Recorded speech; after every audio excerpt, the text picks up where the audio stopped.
And we are live. Okay. Yep. Everybody, welcome again. One more day being here with me on this hangout. We have FPV, we have one, and we also have Estral. I think that's how you pronounce your name, right? Yeah. Okay. Hi, everybody. Todder's not here today. He's having problems with his telephone, so hopefully he does join. If not, well, I know he's probably listening. I'm not sure. But anyways, we'll be talking different topics, but FPV has a lot of, I guess, updates on the map. So we'll let him start it off. Right, FPV?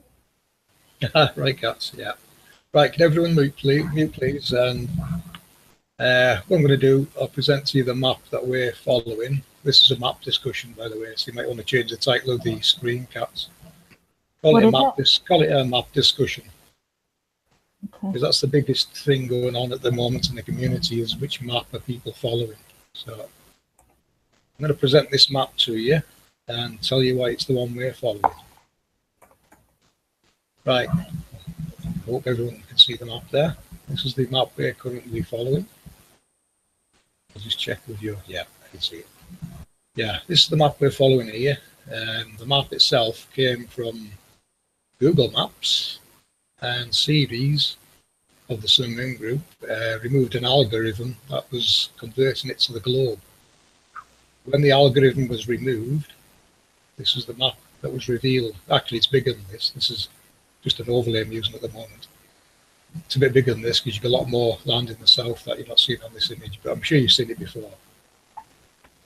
I'm going to show you what the algorithm does and how it creates the round or pizza style the AE based map. So hold on a second, I'll just that animation on.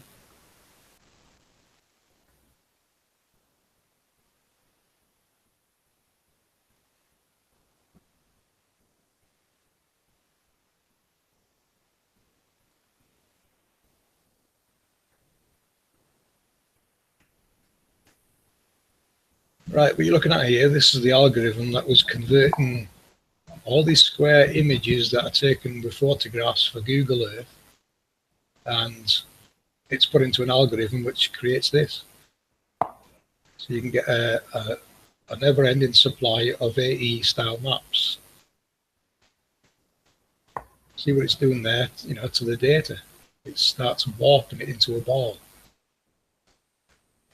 So that map you've seen before, that was unwarped. This is it being warped.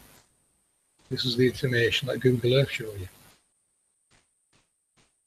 Like I said, the series removed the algorithm that stopped it doing this, and that's when it revealed this map that we're working with. You can see there, you know, endless possibilities of AE style maps, which is why I think the AE map is wrong anyway. It's a global perspective from above. It's distorting the land masses out around the edge of a ball, in my opinion. So you can see there what it's doing. You know, this is it running the algorithm, and they just keep running it and running it. You can see what it does to land masses and shapes, and you even get the ice rim around the edge. So never-ending supply of AE style maps for you to play with using that algorithm. I think that's where it's all being derived from. So hold on a sec, I'll just stop that.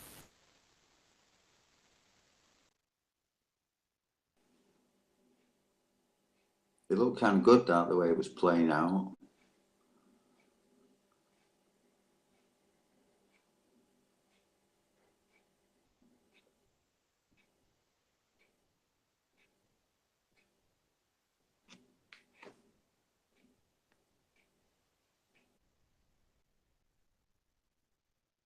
So we jump back to this map. This is the map, you know, that we've derived, well, series derived from Google Earth once it removed the algorithm. Now the lines and circles that you're seeing, these are overlays that I've used from the Nazca lines. We've got a 12 by 12 grid, an 8 by 8 grid internally of the 12 by 12. You can see it there with the three things in each corner of it.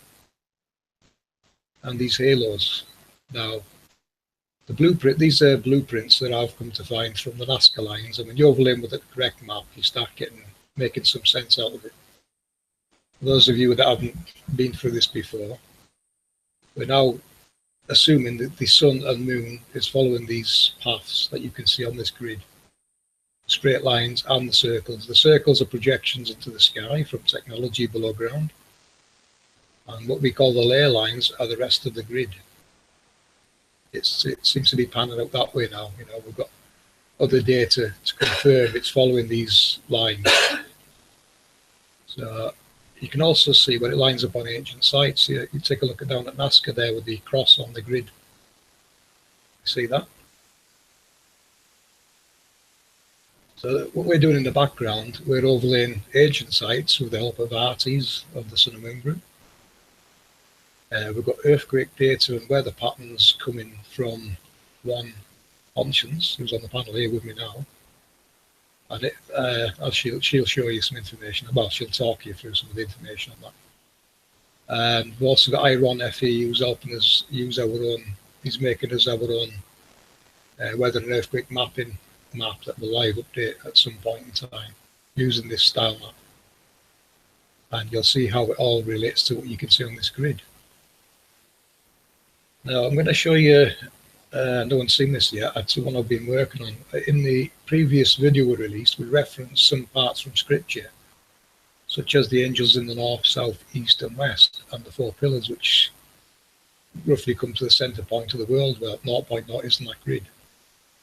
And 0.0 on series map is, of course, 0.0 on this grid.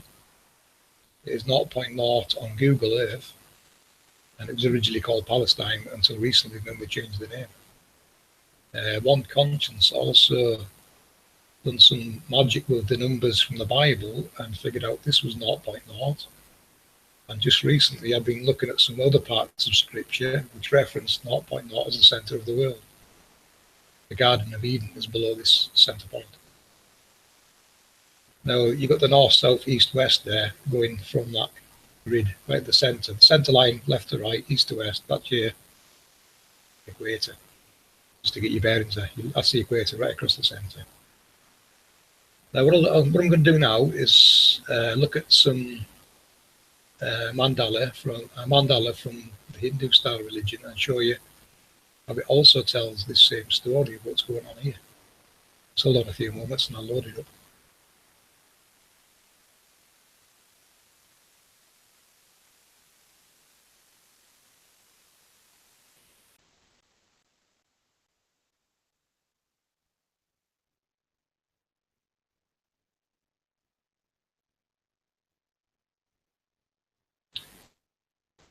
Now, you might remember in one of these Sun and Moon meetings, hold on, I'll just present it, you can't see it at the moment.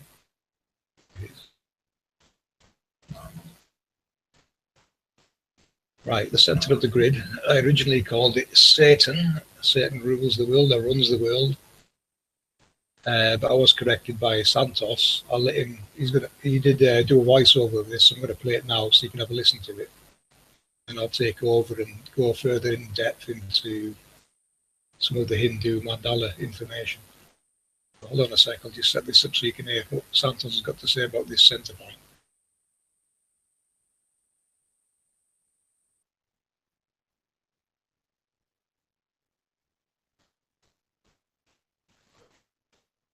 What is called Brahma in the Hindu cosmology. Brahma. Yeah, the creator. This is Brahma.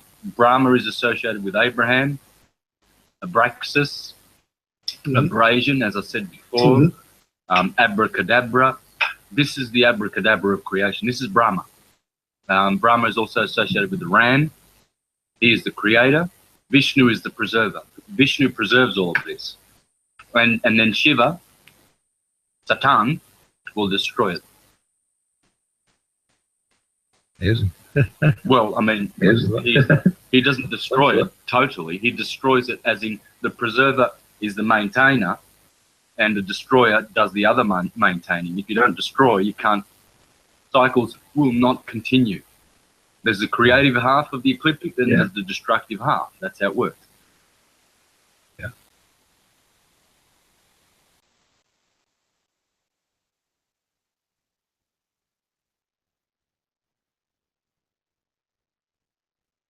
Right, I hope you caught that okay, did you? You could hear that, yeah? Anyone hear that? Mm-hmm. I heard it, yeah. all good. Right, okay, continuing. What's the end there? Right, we'll continue from that part there. So what Santos was saying is that there is what is doing the creating of what's going on in our world, right? So that's basically what's at the center point of this grid. Now, I've looked at this mandala here. Right, this is, I couldn't tell you the name of the deities going around the circle on this. What I want you to look at in particular, though, is the center point has got a halo around him. These other 8 deities have halos around them, and there's an outer halo around these. We'll just zoom in. I have got a lot of names for Hindu deities, but I'm not going to name them out because I might get some wrong and upset some people. You never know.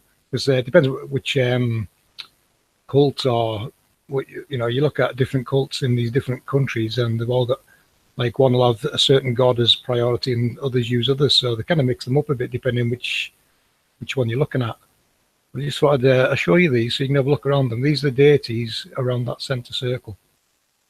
So there's 8 around this one in the center circle. So that gives you 9 in the center point, basically. 9 primary ones, let's say. These are primary ones. So we'll just have a little look around them. I mean, some people out there might be able to name these. I don't know. I'm not going to try. I'm just showing you them. I'm showing you how they all seem to be located within their own halo and inside halos. I'm going to show you some connections here. So get a good look at those. Like I say, keep note of the halos around the deities and the halos surrounding the deities.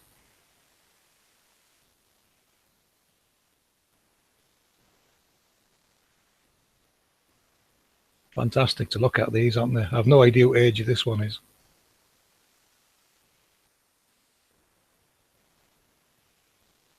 They go back to Brahma, the creator, with his halo. So you got 8 halos around Brahma.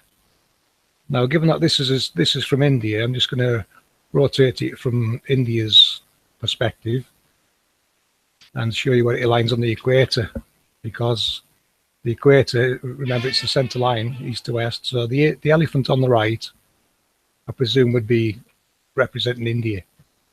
So we're just going to relocate that above the equator. And then you see that line points it out. I'm going to show you how this relates to the grid we're working with and scripture that we've worked with from the Christian. There you go. There's your 8 halos. Plus the central one, your 9. So we'll zoom out, and then you see these external ones. These, of course, become the wives, the sons, and the daughters in this particular religion. So you can see all these 32 around the external of the inside of this. You can see a direct correlation there. You know, what they're saying there is tied in with this map. You can see from here, see that? Perfect. You see the correlation there, people? It's blindingly obvious they're talking about the same thing, isn't it? Need some more correlation? Here you go. Check this out. This is off a temple. Brahma's in the center. You've got the 8 deities around the external here.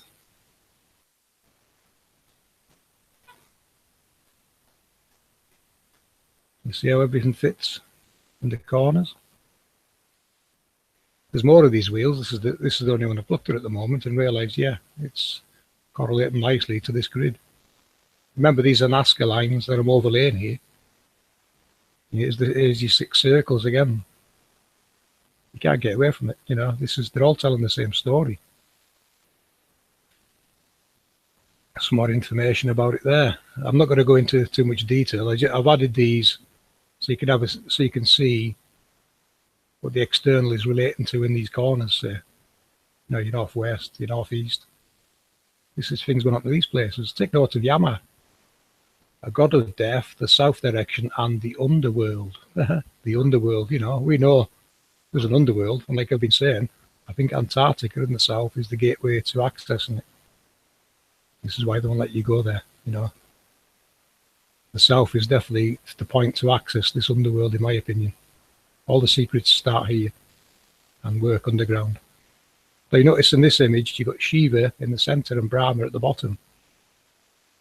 I don't know if it was the mistake by Santos or the different cults perhaps have these two switched around, because Brahma should be in the center, I would have thought, and Shiva at some location.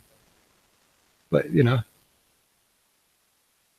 that needs checked out. But the only ones I could find was Brahma at the bottom and Shiva at the center, so it maybe doesn't work how we thought, the creation type that Brahma's using. But yeah, you know, there's more to look into that. I'm not going to dwell on that one.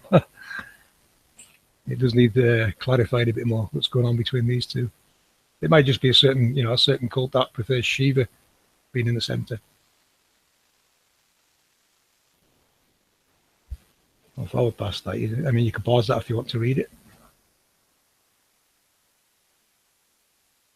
So going back to the center point of this grid, the 0.0 and the 32 halos around the center. Nazca, the earliest known language scholar of India, circa 500 BCE, mentions that there are 3 deities, devas, according to the Vedas. Agni, which is fire, whose place is on the earth. Vayu, the wind, whose place is in the air. And Surya, the sun, whose place is in the sky. I think you can work out here, it's, you know, it's talking how the construct is formed, how it's built, the different parts and what's involved in the sky and such. It should be making sense now what they're all trying to tell you. This principle of 3 worlds or zones and its multiples is found thereafter in many ancient texts. The Samhitas, which are the oldest layer of text in the Vedas, number it 33 devas. Now, you've heard that, I'll just pause that, the 33 you've definitely heard before, and here's your 33. Your 32 halos here, plus the central one being 33. This is where the 33 is coming from. So it's 33. I was saying it was 32, but yeah, I wasn't counting the central one. It's 33 in the center, which is correct. Which is the number 33 that everybody uses. Yeah, it's, you know, this is maybe possibly where it's being derived from. Perhaps 33-degree Masons are taught this part of how the world works. Who knows? I don't know what they use that number for, but yeah, that now relates to this 33 here. Yeah, it's the complete union of the central workings of our world, it tells me. You know, in relation to these 4 corners, of course. Carry on, Cats. Artists, can you put them on the panel, please? Yeah, hold on a sec. I'll just finish this, and then we'll add arties. Okay. I'll let that play. I did have a mandala to pan round. Where did that go? I've lost it. Right, I'm using an older one. Doesn't matter, I'll jump back to it and show you in a moment. Just stop sharing that a sec. I'm playing the wrong one, that's why. I made a one with an extra piece attached to it. I'll show you that now. Hold on a sec. I'll just add arties first, hold on.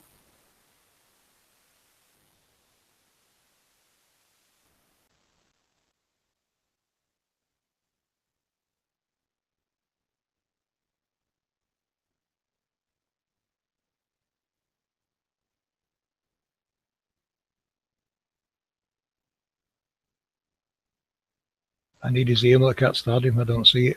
Can you send the email? I'll just play this mandala clip.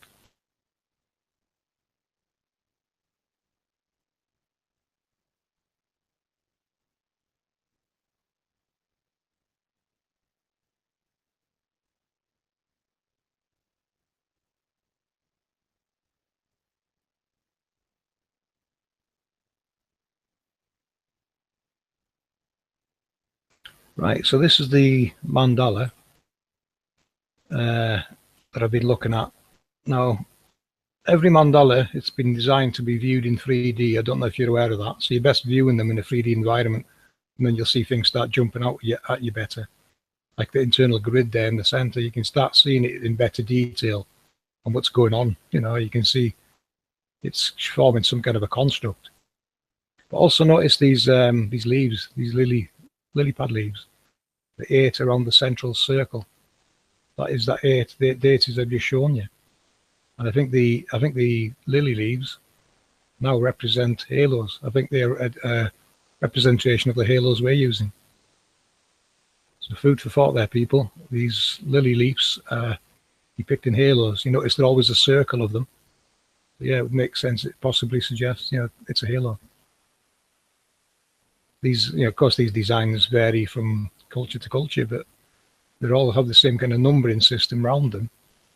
And they seem to represent the center point of this grid. Don't they look nice, these mandalas? What a beauty that one is.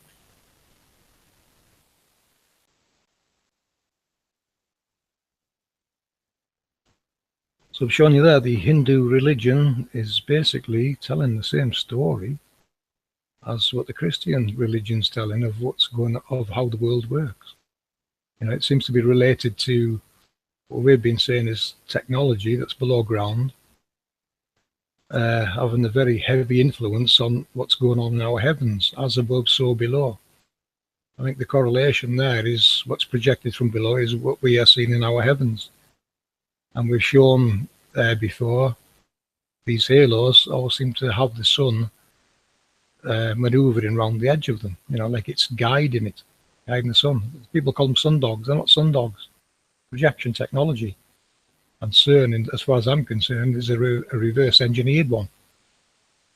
So that's where our research is coming from, a technological aspect. If you can't get your head around that, I suggest watching one of the videos that we've already made, and then come back with the questions, because we have answered a lot of questions on these in various videos, but the videos are, they're on various channels. They're all in one location at the moment.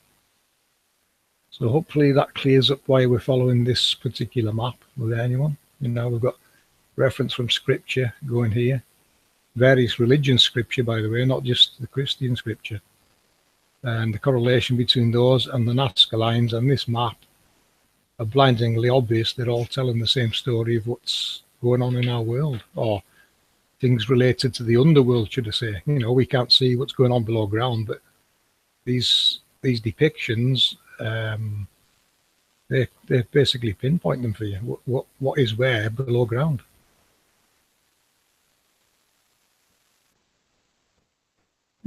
We have a question in chat from Flat Earth, Alaska.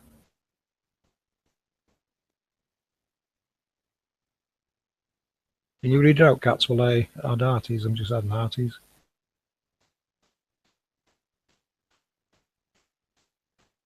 Okay, hold on.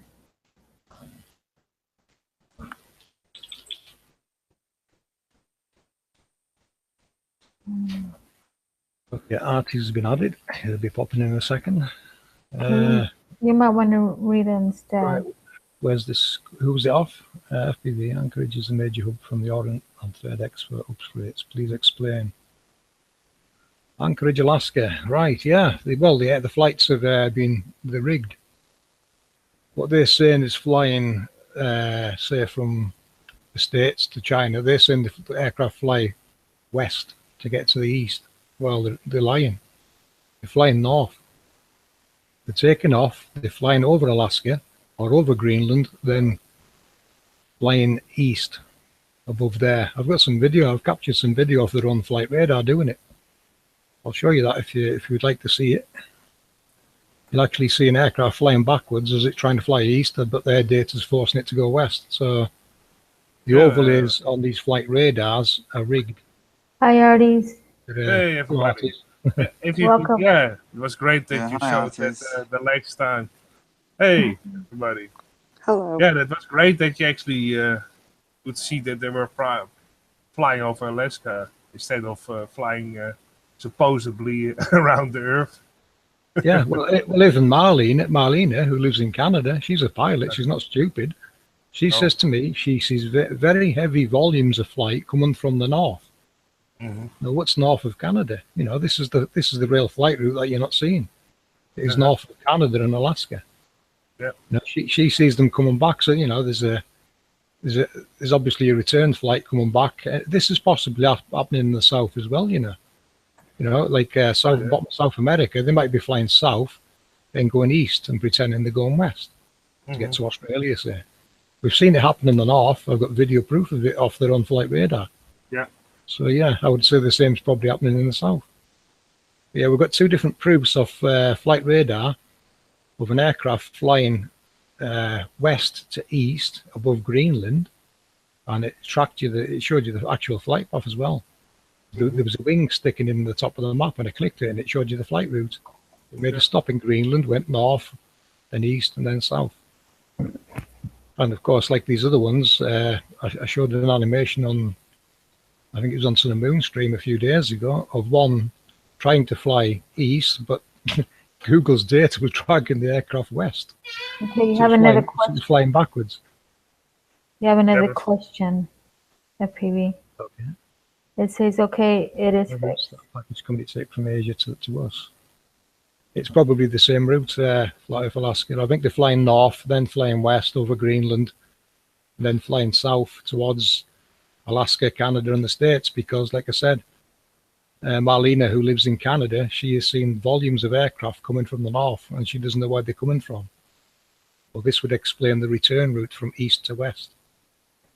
This is the volumes of traffic she must be seeing. So there's two flight routes north of Alaska that people aren't even aware of. You know, how else would it work? They can't fly west and then come back in the map on the opposite side. It just wouldn't happen. It's always directed somewhere else, isn't it? They might fly west for a little while, then head north, then turn and head east. That's what the flight data looks like to me now, what they're really doing. They go different ways. I mean, I wonder why. I mean, we all know why, because of the, what did she say? I forgot what she said, Marlena. Oh, why they go the different routes? Well, basically, they travel that route just so the time fits to the actually distance. Otherwise, you would be there a lot quicker or in a different time. If she went straight, if they went straight, right? Yeah. Okay. So it takes longer to go the other way. Right, is that flight data, guys? This is the flight data I was talking about. You notice the reindeers in the top of the screen there. Right, I'll just play this. This is what I captured off their own flight radar. Not the reindeers, you know, they don't. They definitely weren't flying that day. But yeah, you can see the top left. The flight was Santa and his reindeer. Yeah, okay, I'll keep playing this, and you'll see that flight there going north, and then it kind of arcs to the west. I don't know if you can see the full image on here. It's hard for me to see on this screen. I can see. Which city is it flying from? I can't see it among it was from Beijing to Washington. Yeah, that was the one. Beijing to Washington. Yeah. Which on that map, if you look, it arcs left, and then it arcs right over here and comes down. Oh no, that's the opposite map. Look at the wrong bit. Keep it playing. Hold on. Yeah. That's the same. I'll just forward it a bit. Yeah. Right. Yeah. This is the. There you go. Yeah. I went and retrieved the data, and this is what's really happening. Here's your rail route. See it? Mm-hmm. So it's not flying from there to there. It's flying from here, northwest, arcing up and coming back down over here. There's the plane. Look, it's going this way. You see that? It teleported from there, ended up over here. Rewind that. Look, watch this. You see that? It jumps from there to here. That's a long ways to fly. Yes. There must be a teleporter at Greenland. Look at that. That's the fastest flight ever. So that's what they're really doing anyway. There's a route here somewhere. They've cut that bit out of the flight out, obviously, and they've just made it jump from there to there. Why, I don't know. Yeah, probably time, probably time flight times, or It's either Yeah. hiding the flight times or the telemetry on here. They try to hide all kinds of things just to get you off track. And then we'll try another one. See that? Mhm. Projected telemetry. But what's the flight? I'll forward it to where it jumps. And watch this where it jumps. Watch which way the aircraft's facing. If it's the same clip, hold on. I know I've got a good clip of it. That's not that one. Right, it's saying it's going from there and landing down here. So that's the assumed flight route. It's a really good bit where. What would it look like if those? Sorry, FPV. What would it look like if those purple lines were joined together? I mean, if you just folded it to join them together,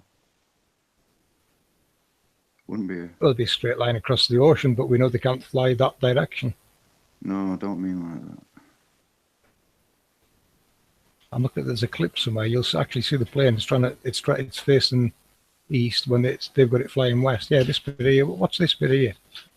You mean that if they add up the purple bits, if you then Yes, actually exactly. get that across. Piece of string, join the two together like a line. Actually, Right, what's this aircraft here? Look at the avatar, right? Now look carefully which way it's facing. Yeah. And you tell me if this aircraft wants to fly west. Could be a Watch side wind. A side wind. That's right. Wait, a magnetic pull, perhaps. Watch this. Keep watching it. Oh, it appeared up there. Another Another side wind. Does that look like it's trying to fly Backwards. west Going to you? backwards now. Yeah, it's really good up there. It has gyrocopter properties, obviously. So this is how they're fiddling it, people. They're bending the data this way when it's really going the other way. Of course, on this one they forgot to change the avatar. So yeah, that aircraft does not want to go west; he wants to go east. So how many hours is it to get to one place to the other? Like for instance, you want to go to London. It still takes a long path. I used to work for an airline, and we flew from Stockholm to Chicago, and it was around about 7 hours, a little bit over 7 hours. Actual flight Coming time. back though. Actual flight time for that flight was 14 hours. Wow. Now that should, if it was as close as that, that shouldn't take 14 hours, should it? It's taking 14 hours because it's got to go up there, go across there, and come down here. All that needs to happen here is this route here. It needs flipped this way. This is the true route. Mm-hmm. Well,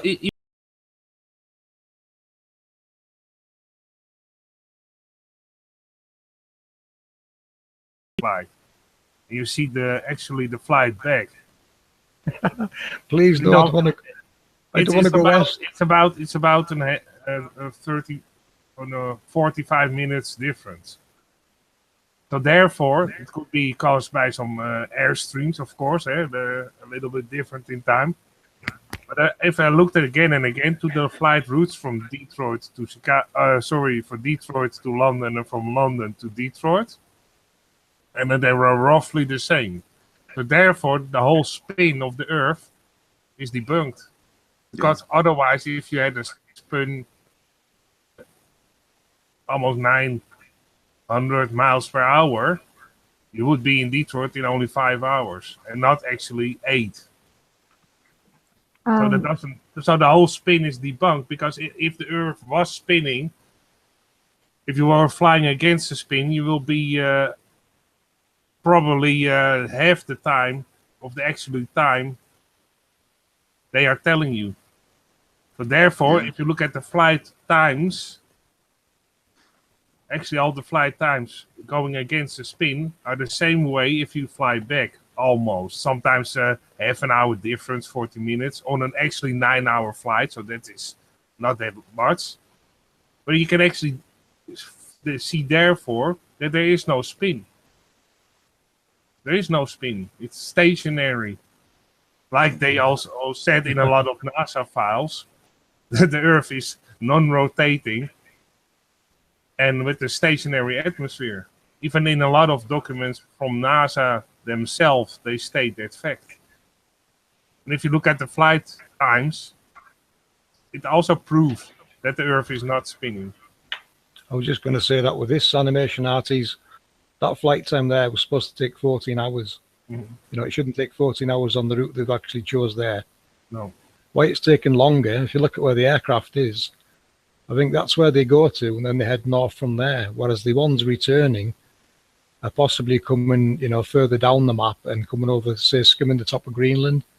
And these are the ones that Marlena's perhaps seeing when they come over to Canada.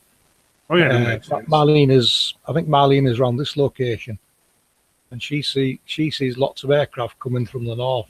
The return flights could be a bit closer to Greenland, and the going away flights, looking at this one, it looks like it's going to here or this area, then it's heading north and then going east. So that's, you know, that makes sense on this map. That's, you know, even on an E map, it'd have to do something similar. But yeah, this is making perfect sense on this map. And this map, if you hadn't noticed, is the same map that we use ourselves now. It's the same map that, you know, very much, very, very similar to Sirius's map that is taken out of Google data. Can I just say something? Yeah, go for it.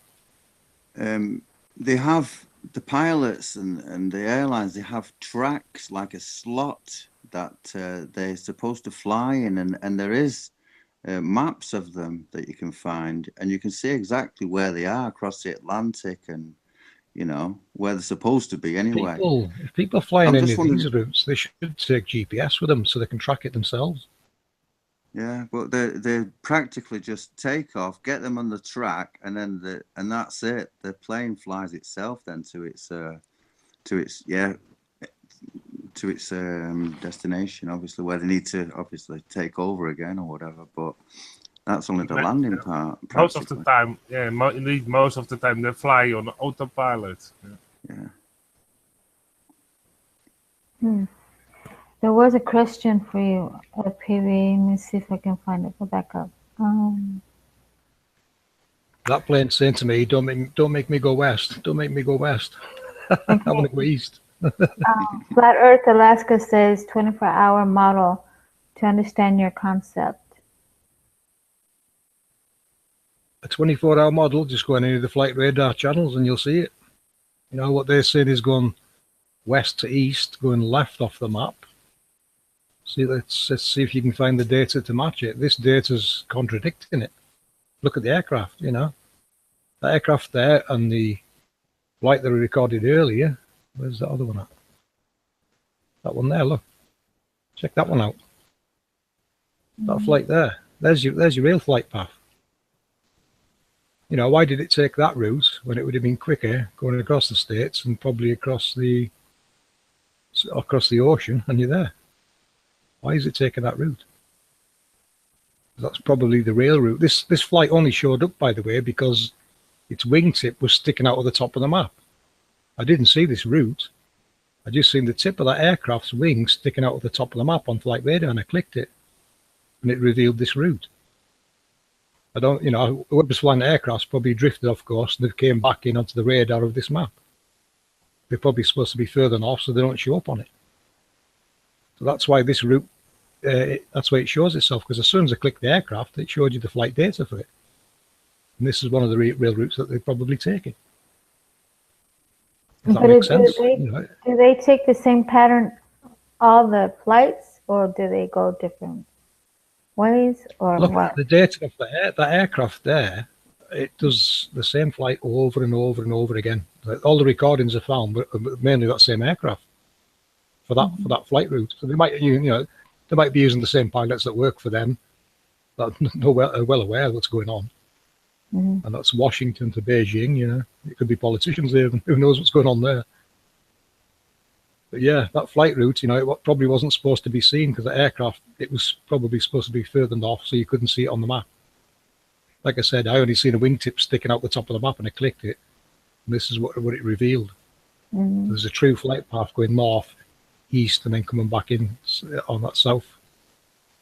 What I I think that they are, why are they doing this is because they want to hide certain things.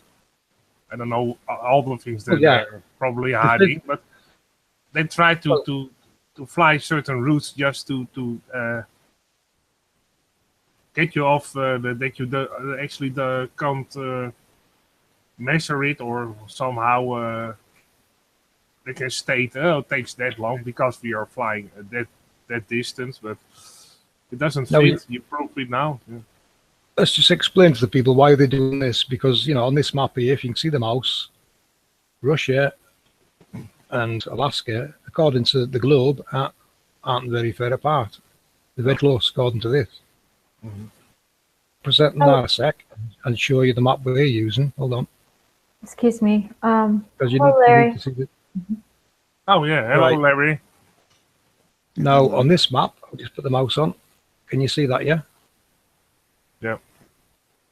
Right, on this map. Right, so they're saying this location here, this location here. Yeah. If that was the case, why is it taking 14 hours to fly from here to here? It doesn't make sense. Yeah. If that was touching here, these flights should be, that should be a 4-hour flight. Maybe five hours, you know. So yeah, this is the build up, and this is why they're rigging that data. So you'll see they go up here, and then they sneak in over here and coming down here, which is really, that's what's really happening. Yeah. Fake the globe, because this location here, Alaska, and this one in northwest Russia, northeast Russia, are not close together. They're actually the four corners referenced in scripture. The angels in the north, south, east, and west, depending where you're standing. Yeah. So they do this to hide certain things. Yeah, it's very clear that they've invented the globe. They've invented the globe to hide these. Let's call them virtual corners, right? Let's call these virtual corners. They won't let you go past here or anywhere near them. No. This circle here, they will, you know, the Antarctic treaties is for a reason. You will not get near anywhere near these locations, not in the south, or these here, or these here. Protect these areas, because you will really see how the world works if you can get to these areas. These are what Enoch described as portals. This is the areas he described as portals. Yeah, what I also read. That's what's going on, guys. Yeah. What I also read is that when the first rocket flights were taken off from Russia, because there were the most rocket flights taken off from, actually shortly after that they nuked the sky. They've been sent up all nukes to nuke the sky, because probably what they found up there, they tried to get a hole in or something. And that's what I would say nuclear weapons are fake, and given that we know this is a technological construct, it'd be very dangerous. Whatever they sent up there as explosive is, I don't know for sure. I think they were just miniature cameras, Zarties. I think they were just faking it to keep people away. You know, you want people to keep away, pretend you've dropped a nuke. That's how you land grab. Christmas Island, you know, it's been nuked to pieces apparently, yet people are living there. They're cutting grass, they're having breakfast and dinner, same as everyone else. It's bullshit. It's a land grab. So yeah, when you look at all this electromagnetic information that you're looking on this grid, these projections and such, it would be very dangerous to be exploding nukes. You know, you could damage how the world works. It's total bullshit. It's a scare story. Well, but what is clear and what you can actually research, I don't know what they sent up there. After they sent a couple of rockets actually up into the sky, you can see that they were going up somehow. After that, they sent a lot of others, and most of them were burned in the so-called atmosphere. So probably what they actually found or got footage from or whatever, they sent after that a wave of other projectiles into the air. I don't know if they were actually explosives or not, but it's strange that. I tell you, it was it's probably barium. They're trying to map the sky. Remember, they're looking for these halos. They're looking for what we're looking for. You know, they've probably got them all mapped by now. Artis, is this what you're talking about? Back in the 50s, I believe, was 50s. It when the Antarctic, when they, yeah, after that they signed the Antarctic treaty. Shortly after they sent all those missiles up. Yeah. Shortly after that, they signed the Antarctic treaty. That's also very interesting. I think there was something said about they were trying to find the dome as well at the time. Was that not correct? Or trying to see how high up it went? Yeah. Well, the dome, in my opinion, would be all these halos. You know, there's lower ones down at the extremes, like Antarctica. We've seen the sun jump on the Antarctic web camera that they use. It just jumps up into the sky, and off it goes around these halos and around following the grid. So yeah, I would say it probably is dome-shaped, and the latest thinking now is it's multi-layered. You know, we're looking at layer 1 that's controlling the sun and moon. Above this, you've got the planets and other celestial bodies, and we have to assume now they're under the same kind of projection control. Well, it's strange that they probably found something, and probably what you are telling, probably found those halos, and therefore, shortly after that, they signed the Antarctic treaty just to make sure that people couldn't go there for some reasons. And that is one of the treaties that is the longest lasting till this day. Many were broken, only that one from the 1960s, the same way. So that's interesting, that they probably found something. And now, shortly after that, they did the Antarctic treaty. Well, yeah, World War II was really moving huge amounts of materials and equipment and men to Antarctica. That's really what World War II was hiding. All this movement of equipment and such. Oh yeah, they always when they have a war, it's a distraction of something they are really doing. Yeah, it's the entrance to the underworld, the workings of how this world really works, and they're reverse engineering that technology and such, and bringing it into the open world. CERN being a perfect example of one. CERN is a reverse engineered angel, in my opinion. The same kind of configuration. That makes sense. I'll also jump back. You know, I mentioned 2 layers. Well, more than 2 layers. Layer 1's halos obviously control the sun and moon. You look at this image. This is Venus, photographed from Russia. Now you can see why it's lit up is the barium in the atmosphere is illuminating it. You know, barium illuminates a geomagnetic field line from pole to pole, and this is why you're seeing things like halos in the sky. It's the barium showing them up. And these are the projections from below. Yeah, I've seen those lines in the sky many times. Yeah, it's the barium showing it up. Like you know, look at Venus here. Venus caught on a halo. Venus will follow that halo down to below ground, or it appears to go below ground. Wherever it's going, it goes. But it will follow that route without question. You know, it's captured there, following its route. Now you should be asking yourself, how is Venus being illuminated by barium in our atmosphere?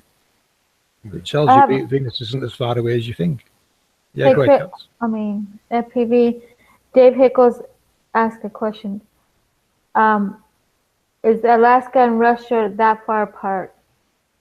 Yeah, they're on opposite sides of the world. That's why they're having to flake the flights. They're not wrapped around a globe, touching each other nearly. If that was the case, you'd get a flight from Canada to say China in a few hours. These flights are taking 14 hours or thereabouts. So yeah, you know, as we showed with that animation of their on-flight radar, they're rigging it. And actually, also the flight time proves it, that they're flying that long. And actually, if you're in the plane, you can verify that. So yeah, they don't make up flight times because you can actually see that for yourself if it's true or not. Very clear, of course. Yeah. You guys in chat, ask yourself, why can we see Venus illuminated by barium in our atmosphere? It's not that far away, guys. It's not millions of miles away. And that's probably the second layer of halos above the first layer. So it's a multi-tiered system of halos, and this is probably what creates what we call the dome. Whatever it is, it's electromagnetic halos, and this is why NASA can't get to space. You know, there's no zero gravity up there. Whatever's up there, they can't get there because these halos will zap their rockets. And the altitude of them varies. You know, like I said, they're obviously lower down at the extremes, and they elevate higher into the sky around the center of the world. Question to NASA, you know, why is why is barium illuminating Venus in our atmosphere? It would be impossible, wouldn't it? We've got a leak in space, guys. Barium's getting to Venus. Bullshit. It's not that far away. Maybe that's why they sent all those rockets up there to actually fix the leak. I'm just kidding. Yeah, put a plaster on it. Yeah. A Band-Aid. Oh, there's nothing to see here. Bit of chewing gum, quick, block a hole. Astral, what do you think?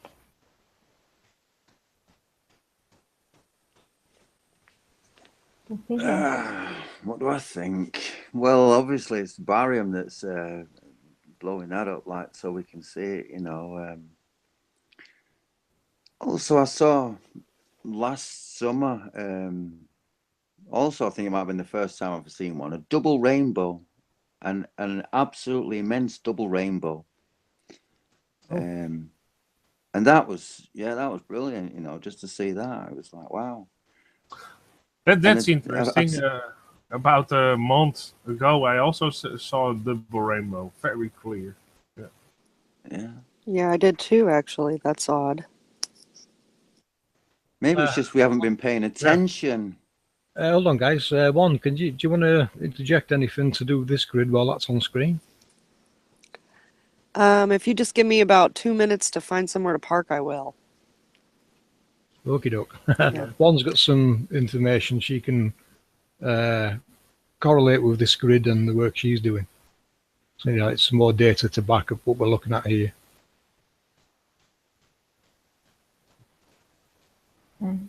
She's obviously driving. Yeah, she is.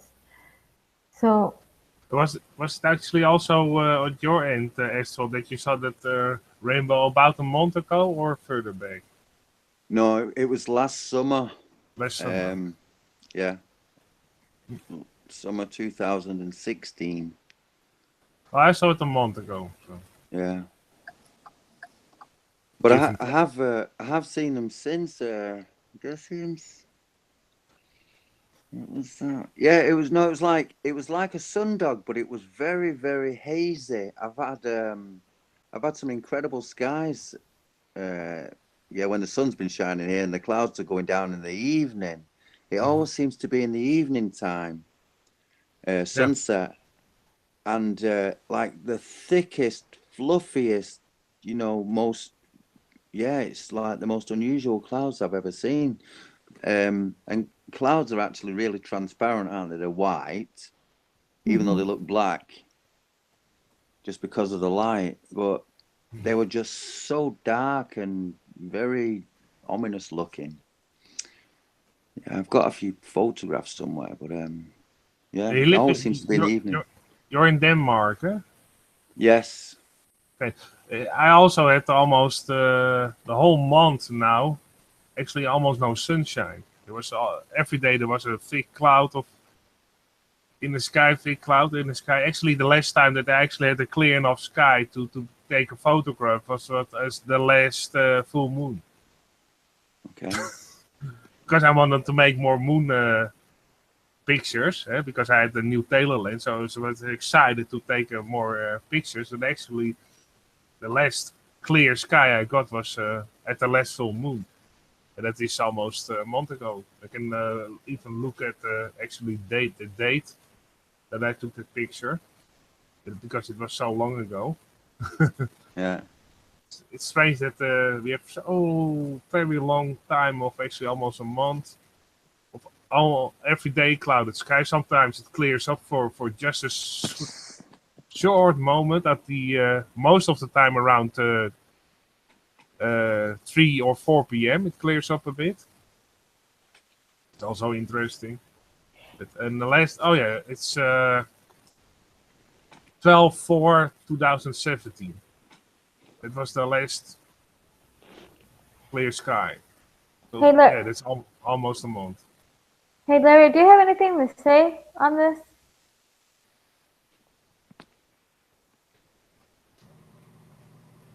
Oh, hey guys, I just Hey, jumped in. Larry. Hey, Larry. Hello. Hey guys, hey up people. Hi. Ortiz, I'm just absorbing what you guys are saying, and I actually had a buddy of mine called about a legal matter, and no, I'm not an attorney. He called about something, and I got wrapped up in that. So I'm sorry, I didn't mean to kind of mute and just kind of sit here. I'm just interested in the maps and of course the flights and how it would work on the flat plane and the center and the different things. Just very interesting and intriguing. I'm learning on this one. I got to say, I'm really learning on this one. Okay. I'm parked now. Yeah. Okay. So what I can add that correlates with the work done here is I've been studying earthquakes for a couple years now. And recently it's kind of making more sense because of this map. So what I'm noticing is the Alaska corner up there on the map will activate, and by activate I mean it will have massive swarms of earthquakes, and that's the energy activating. So that activated just not too long ago, week and a half, 2 weeks ago, and it was swarming like crazy all the way up until right after the solstice. Then the pressure started to transfer. When that happened, the cold air came into the States and we dropped, and we are now in winter. At the same time that was happening, down in New Zealand, which is just a little southeast of Australia there, it's a little tiny island, the entire island has been lit up with earthquakes, and I think it's been activated to bring in the southern summer at the same time that Alaska was bringing in our winter. Also the pressure, let's talk about Alaska. It will start in Alaska, okay? It'll roll over. It'll actually hit the points on his map. So right there where Canada and the United States meet, there's always earthquakes there. Right there below that to the southwest, the next dot down, that's over in the water next to California, there are always earthquakes there. Oh yeah. So, and then you go down a little further, there's that kind of illuminated point down there in southern United States. That is the San Andreas Fault area. And it's also, what's the name? It's a volcano. It has a lake on the top of the volcano. I can't think of the name of it right now, but you guys can look it up. Yeah, actually, Dutch Sense does a lot on that too, and it's down by Baja. I know what you're talking about. Yeah, I can't remember the lake. Yes. Yeah, Dutch is actually where I learned all this, so I'm glad you're familiar with him. That's pretty awesome. Yeah. Yeah, he's been great. teaching people for a while how to predict these earthquakes, and of course our wonderful USGS says that's impossible, that we can't predict earthquakes outside of a 50-year range. Well, right. So Dutch proves completely opposite of that. He can predict earthquakes and has taught several others, myself included, how to do it within about a 7 to 10 day range. And the reason is because the pressure flows on the ley lines and it always follows the same paths. So when we look over here at the cross in the United States, we're hitting the New Madrid, which used to be a big earthquake spot, but now it has actually moved west into Oklahoma in the United States, and that is because they've been doing something called fracking of the earth. Oh, so they're fracking in Oklahoma, so Oklahoma is now the new release point in the center of the United States. I'm sure that it's happened in other places, but I live in the United States, so this stuff is in my backyard. They've also began to frack back on the New Madrid, and they've also began to frack on the Yellowstone supervolcano, which is up in Montana. I want to think that this is a way of maybe geoengineering and destroying the creation as it sat and as it was created. They're changing the pressure points. I'm not real sure what the purpose is other than to destroy it. Yeah, I'd like to know. That would be interesting. I mean, I would love to get the memo on that one. We're messing this up because, oh, wait a second, I got a memo here. We're messing it up because, okay, we want New Jersey to be on top of Oklahoma, and let's see, Ohio's going to be on top of Washington State, and Toronto, Montreal are going to be on Vancouver Island. I would, a memo would be nice, perhaps to explain what the hell it is we're trying to do. Well, I can comment a bit on that. I think why they're fracking there, they're intercepting it elsewhere to get the gas before someone further north does, or someone further along the grid. So whoever was getting the gas supply before, it's now just been intercepted further along the same path of the grid. Now, the relation between where we're going, guys, with the relationship between earthquakes and what we're talking about here. We think this technology is switching on and off, and this is what's creating the seasons. And what one's detailing there and what our data is kind of showing is we can plot along this map which ones are switching on and which ones are switching off. When it switches on, you are getting earthquakes and tremors. So you can plot them on a map. And of course, what it's really doing, it's pulling the sun further south, so the north gets its winter and the south gets its summer. And then, of course, across the course of a year, you should see it going the opposite way. So you're getting the sun moving up and down the equator, basically, north and south of the equator. And it's trackable with this earthquake data, because, like I said, it's technology being switched on and off below. Yeah, that's clear, because actually I'm doing some research on all those earth strikes you have, all those electrical discharges.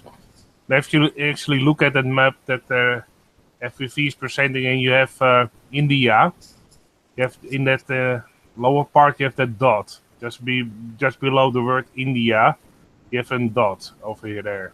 Yeah. And I'm now going to show you, actually, if you look at that place, what you'll see. Can you see my screen? Yeah. Okay, this is actually exactly on the dot. If you put that circle over here, you actually get in this area. It looks like a dolphin.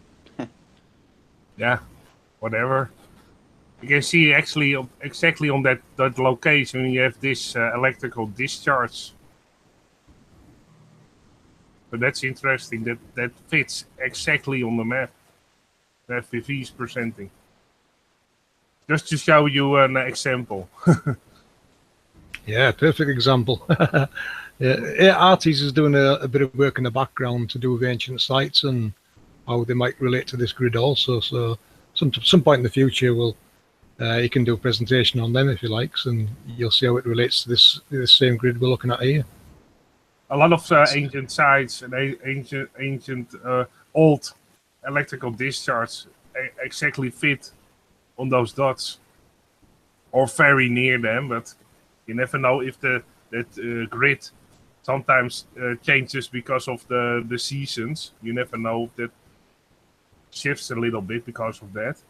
But most of the halos and points on that map fit ancient sites perfectly.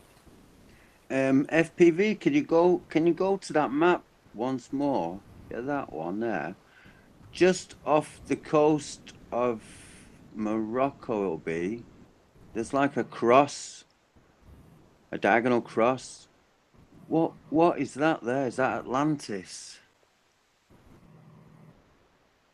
Atlantis? Well, Atlantis to me would be Antarctica. That's the hidden land, isn't it? Look at it all. Look at that map there. Look at the south. All that's been hidden. I think Atlantis is the Antarctica. And like I said earlier, the gateway to the underworld, which was why there was a big panic in the 1900s to get there. The Nazis or globalists, whatever you want to call them, they were planting the flags there and grabbing a big chunk of Antarctica. Now that chunk, So What is that underneath chunk that they grabbed, guys. grass Hold on, there, though? rewind it a bit. That chunk they There's under grabbed. Google Maps. Have a look. I've lost it. Right, that chunk of land they grabbed is in Okay. the northwest of Antarctica. It's one of these corners on this grid. The opposite corner to what we're at now, in Yeah, fact. you mean that The cross camera's just not showing it. that cross point just above Morocco near Spain? It's left of Morocco. Yeah, west of Morocco. Yeah, west of Morocco. It's actually in Spain almost. And Right, that guys, also guys, fits with- No, Where I don't where's mean that. Morocco on here? I Where we at? well, I want the next one. Yeah, yeah. Say up, down, left, right. Tell me where you No, want to go. that's You actually need to good go where you're now. That's Morocco. And northwest. above Right that is there. Spain. No, I don't mean that one, Artes. I mean the one left of that. The one west of that. It's a diagonal. The next. No, you've gone too far now. Hold on, It's actually from the center circle it's coming from. It's one of the spokes there. It's like 11 o'clock spoke, I think. Okay. Yeah. Yeah. Well, come back a little bit now. Back, which way? Down. To Morocco.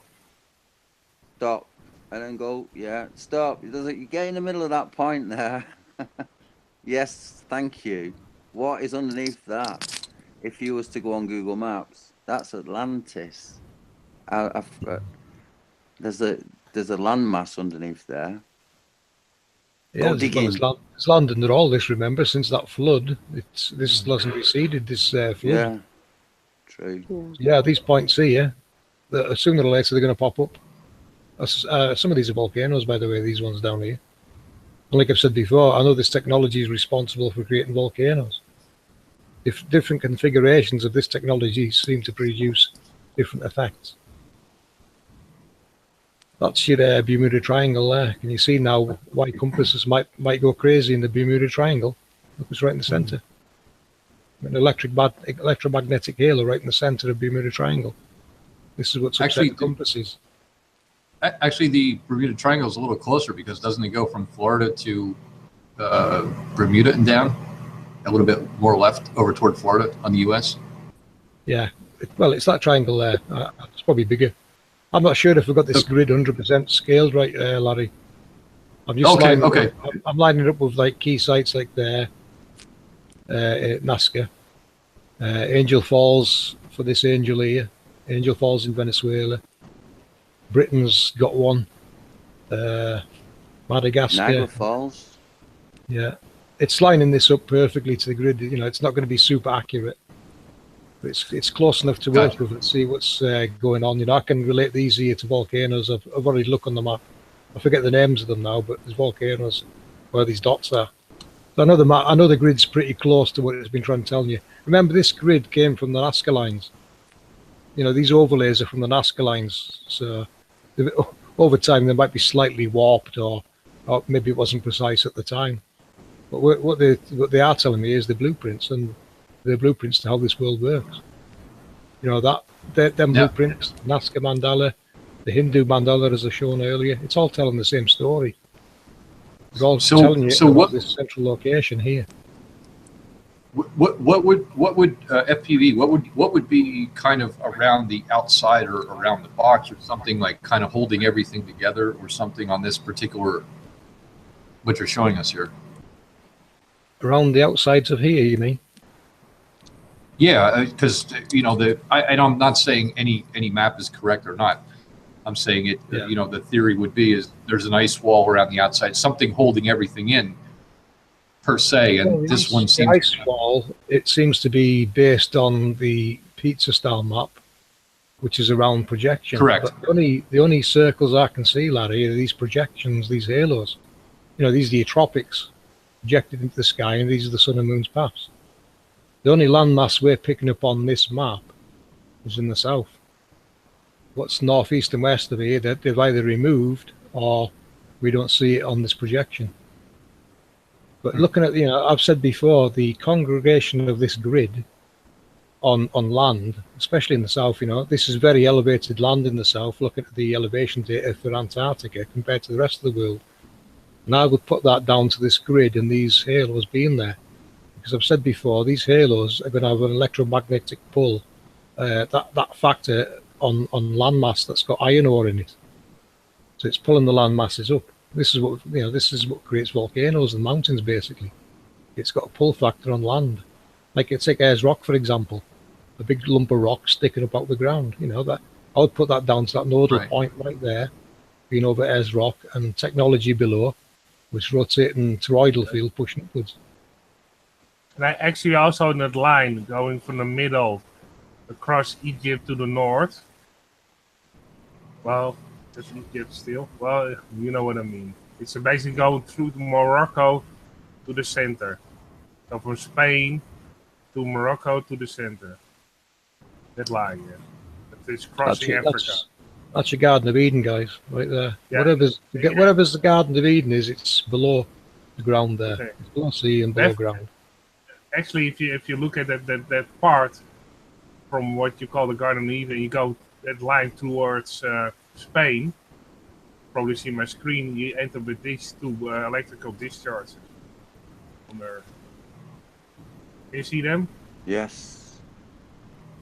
And they're not small. They are very big. You can see basically it spin around. It appears to be spinning around because everything is pushed out south, and also these electrical.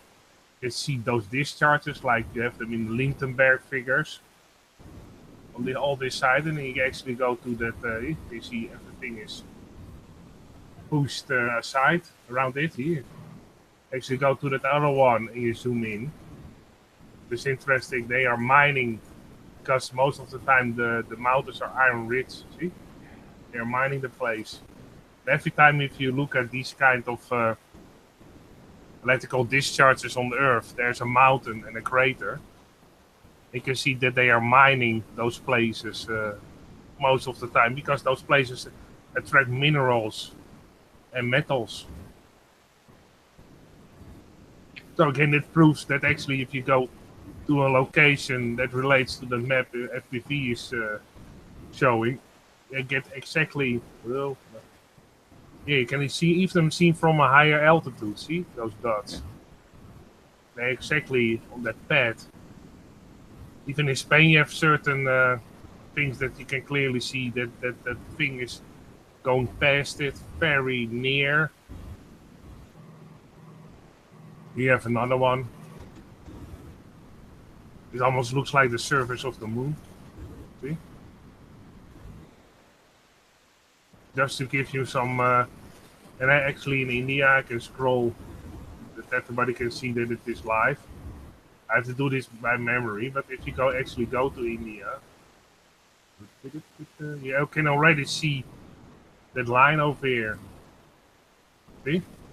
And here you have an electrical discharge near that. This probably was it was loaded with positive and electrical currencies. Therefore, something was attracted to that location. You can see here also a big electrical strike on the Earth. If you go further down, again on the same side, they are mining it. See? They are mining the side because it's mineral, it's metal rich, probably iron. See? So all these sites of electrical discharge sites, they are mining the whole place. I wonder who owns them. So that proves. Oh, that's pretty interesting.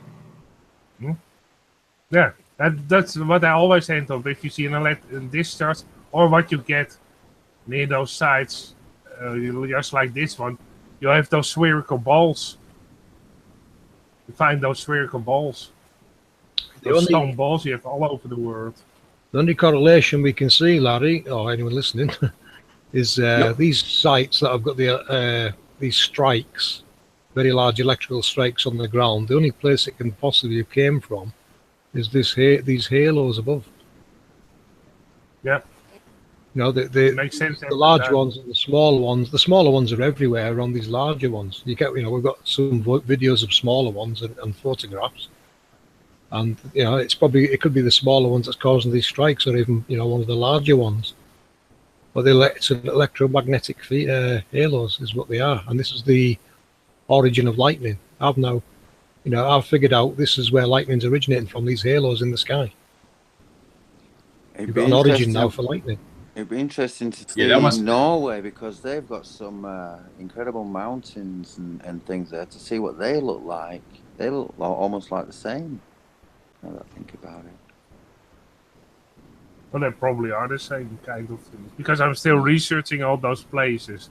What I end up always is, near those places are ancient sites, or you have those spherical balls, or even both. And the mountains are always rich with certain metals. So it's every time in a hit. Which would make sense, because they would want to mine that for tools and weapons and different things and all that kind of stuff. So yeah, that would make sense. It must have been one heck of a strike. Well, the biggest one is that one in India. We have even the biggest one is actually in Peru, where all those ancient sites are. Mm-hmm. Oh, down in South America, yeah. Yeah, I can take a second, and then FPV can go on with this presentation. Won't take too long. Oh, yeah, Can you see my? Yeah, you have the border of Bolivia and Peru. And actually, if you zoom in,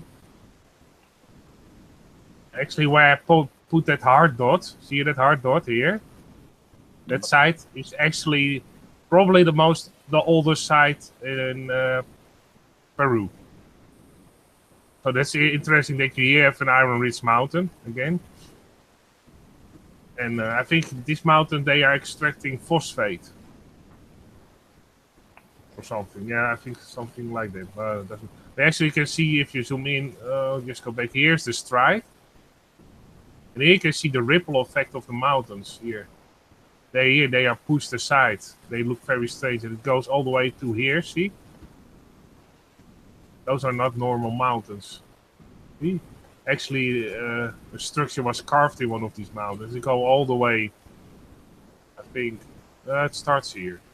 Here it starts, then it goes down to this big discharge area over here. And I just found this area over here where I put the hard dot. And if the next strike goes over here, this is Pumapunku in another side, but Pumapunku in Bolivia is the most well known. And then it goes all the way down, it goes down, it goes further down, it goes further down. See? You can actually see that the mountains are pushed aside. And it goes down, further down, till this point, and here it stops. And what is also interesting, they are often stone balls, or it's iron metal rich near those sites, or you have a big salt lake, one of the biggest in the world, like this. So that's most of the time you have a big salt lake, or a metal rich, or other things rich off in the mountains. Minerals, yeah, that was the word I was looking for. Minerals or metal rich, or you have a big salt lake near them. So that's interesting that every time that fits. And all the ancient sites, of course, because a lot of ancient sites are in this area. Even here, even here. If you go all the way here, you end up at near Machu Picchu.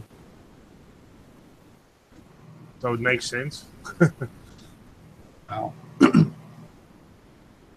So it's only a map, but all making sense of. That's why we're following this map. Everything's lining up with the grid and the halos, and this world map that series is revealed. That world map, it wasn't released by Google Earth. It was revealed by series, by removing algorithms. When you think about it, square images are square. So that algorithm was rounding them off. That's what created the globe. Yeah, he showed it that Google Earth distorted all those pictures to fit a globe Earth, and if you actually put them in the way they were supposed to be, you can measure that yourself. And if you actually know a certain place, you look at on Google Earth, you can see it's distorted of most of the time. And if you actually get rid of the distortion, you get also rid of the globe. Oh, sorry, almost knocked over my microphone. You also get rid of the globe Earth. So that also works. It's pretty cool. It's pretty cool stuff. I've been watching for a while. I'm trying to grasp, wrap my head around it a little bit more. And you guys have explained it pretty well. So pretty cool. I like it. Well, we explained it a couple of times, so you get better in explaining and also finding more to back up your story.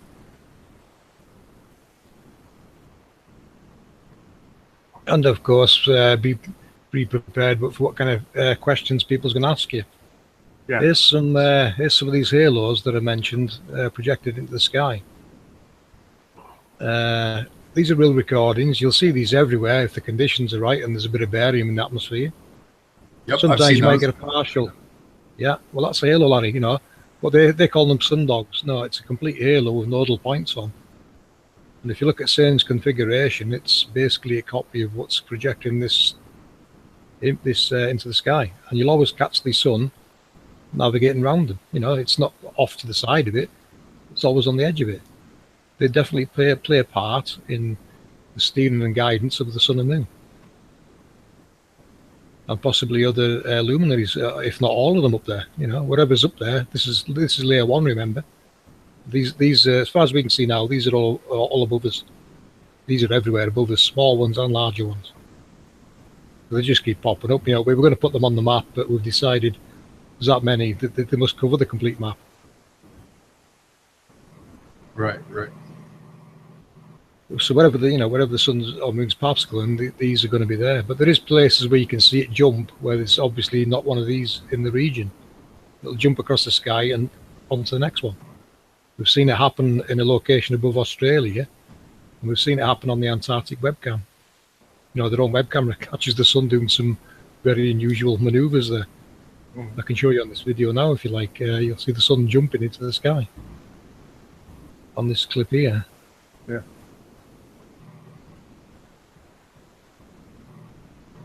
You see that? As it came down towards the building, then took off up into the sky. But keep watching, there's more. These are all over the internet, these videos. Just go and have a look at them. I do monitor the place myself. I've recently recorded having 10 days light from a stationary light source. It hasn't had night time for 10 days plus now. And come the winter equinox, this light source, whatever it was, seemed to take off. It's gone. So I'm presuming it was the winter sun. See that one there? Watch it jump up. Have you ever seen the sun do this before? Look at that. No. It's jumping up into the sky to get onto its halo track. This is following a grid. All it's doing is following a grid. Yeah. And all the secrets and answers are hiding beyond Antarctica. Hence your Rothschild's Mountain or your Rockefeller Mountains and such. These are them two corners. Southeast and southwest corners that show up on the north of the Atlantic. Let's call it the ice wall, the Atlantic ice wall, we would call it, Antarctica ice wall. Whatever that wall is, it's landmass, and there's things in the corners on each side of it. And that landmass might not just be there; it might go beyond there. We don't know. We can only go by the data we're looking at on that map. And of course, like volcano or earthquake data and such. Yeah, everything's lined up correctly on that map at the moment. So would you say by that map that the landmass in the south and the way the continents would be sitting there open, and therefore the water would technically be draining off and perhaps refiltering around to come back up or something? I mean, how would their circumference of the oceans be kept kind of in place is what I'm getting at. I'm not sure how to describe it. I think I described it okay though. I missed part of the question. You went quiet on me at the start. What did you say at the start, Larry? What I'm saying is Antarctica being on the in the south, like you have it on that particular map. You have the continents there, around the outside, what would be holding the waters in instead of an ice wall or something? What would be holding the waters in, or are they just the waters are draining off? Right. And I get you, yeah. Well, who says it's holding it in? Who says that land doesn't go further and further and further?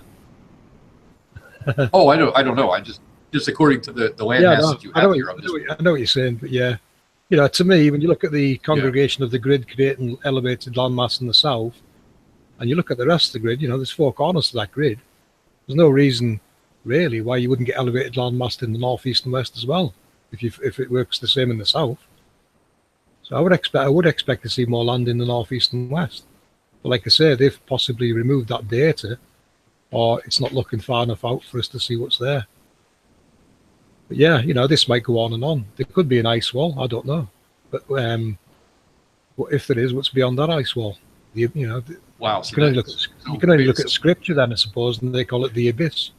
Yeah, and also you had a newspaper article from 1910, I believe, that showed a map that a guy got from some people who had a very old telling, an ancient telling of the Earth, and also a very old map, and he copied, and it was clearly showing more land beyond the poles.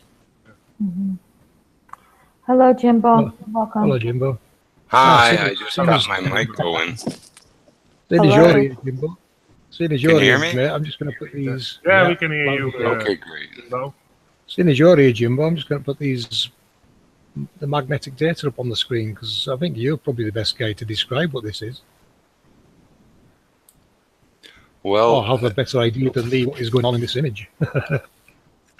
You know, it's about how magnetism is produced. Usually it's stuff flowing through crystals and crystals that are oriented, like in, you know, magnetic material, like in magnets. They're steel and iron, but they're oriented. They're little crystals, and they're all pointed in, you know, kind of the same direction. So whatever's giving the magnetism is from crystals below us. And there's an effect that crystals have called the piezoelectric effect. Just the fact that there's pressure exerted on a crystal, it can generate frequencies, you know? So I think wherever the most North Pole magnetic flux is coming from is the greatest source of magnetism of these crystals, or at least magnetic matter. And the rest are secondary. For anyone in chat that's wondering what this image is, this is looking from South Antarctica. You know, you're looking north from South Antarctica, and this is magnetic data that series overlaid from a snapshot in time. I don't know when the snapshot was taken, but if you look at the magnetic data, you can see how it, you know, you got various tracks there that seem to be coming into play. You know, we've noticed hold on, I'll just put my mouse on the map so you can see, right, that Antarctic camera is somewhere around this area here. There's South America over here. The Antarctic camera is over here. And this is where the sun's coming from. It's coming up here, and it'll just take one of these routes. Off it goes, and I'll go to the next image, and you can see where it comes down. Does one of the main channels, if you will, go over, for example, Giza? If you can see it on there, these are the images I've got. I asked Series for more magnetic data, Jimbo, especially for the equinoxes. I want to see what's happening with this magnetic data on the equinoxes, because we know the switching going on. You know, these are obviously going to change and jump around, I would imagine. As far as I can see on this map, what you're now showing, it goes over Giza. Yeah.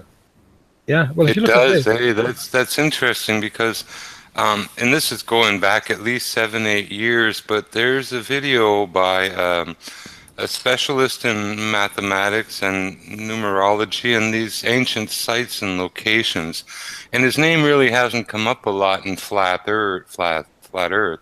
But I'll give it to you tonight, and he's well worth looking at, because all of these sites like Pungapunga Punta Punka, whatever it's called. Pumapunku. Pumapunku. And Yeah. Germany has mounds, and Yep. just all over the world, include, are these constructions and symbolic constructions and earthen mounds. And what he does is he moves, basically, we've artificially moved the mean line to Greenwich. He moves it back to where it was originally, before probably the great catastrophe that happened to the Earth. But he moves it and he puts it over the Great Pyramids of Giza. And what he does, he can calculate the longitude and latitude back to Giza from anywhere on Earth of those locations, including Easter Island and Stonehenge, or what you name it. The Easter Islands also makes sense because you have those ancient structures, those heads. They are whole bodies because maybe checking out Karl Monk's work called Decoded. Some of his information on longitude and latitude could help with this. Yeah, we've seen that, I think. I've seen it anyway. I'm pretty sure it is. Is it interesting? Because some of the lines seem to cross through where these monuments and these sites are. They do. It collides a lot with what this work has been producing. Now, I don't think Karl Monk realised that he was actually looking at blueprints. He did reference Nazca lines. Yeah. He was good, but no one can see it all or figure out that much. But here's another thing. The sun chasing and stuff that people do to try to figure out where land masses are has seemed to fail catastrophically, of course. But you measure land from land, and what Karl Munch may have afforded was that he has these geolocations of all of these places, longitude and latitude, mathematically calculated. Maybe that and those numbers from that hour and a half of film can go into, at least a general idea of where continents and places are more generally situated on, a flat AE map. Yeah, that might be a better guide than that. What actually are the real locations? Yeah. The relocations of into account. This image, guys, look, this on the Australian side, that could be a winter sun, and on the west side, that could be the summer sun, the high up sun. Well, it's like they show on Globebusters and other places, and the little science experiment where you put a heavy density of sugar in the bottom of an aquarium with water on top, and it can literally make light bend and skip.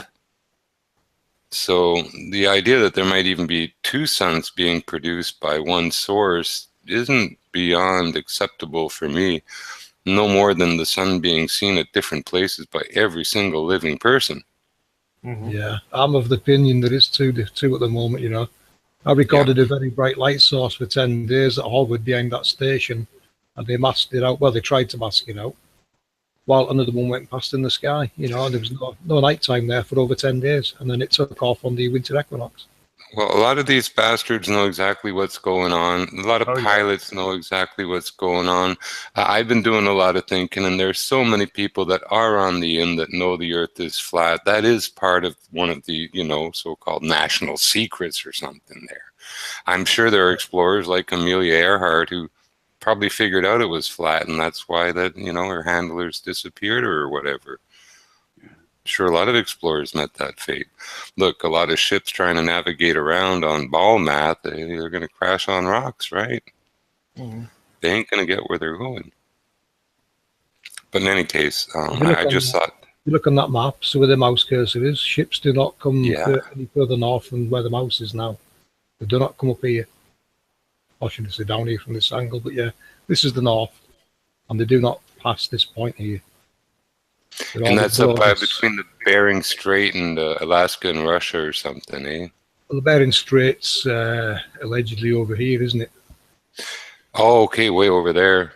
But this landmass here doesn't exist there. That's okay. That's Alaska that way, though. Yeah, and we know now, looking at the flight data, that's not there. Mm-hmm.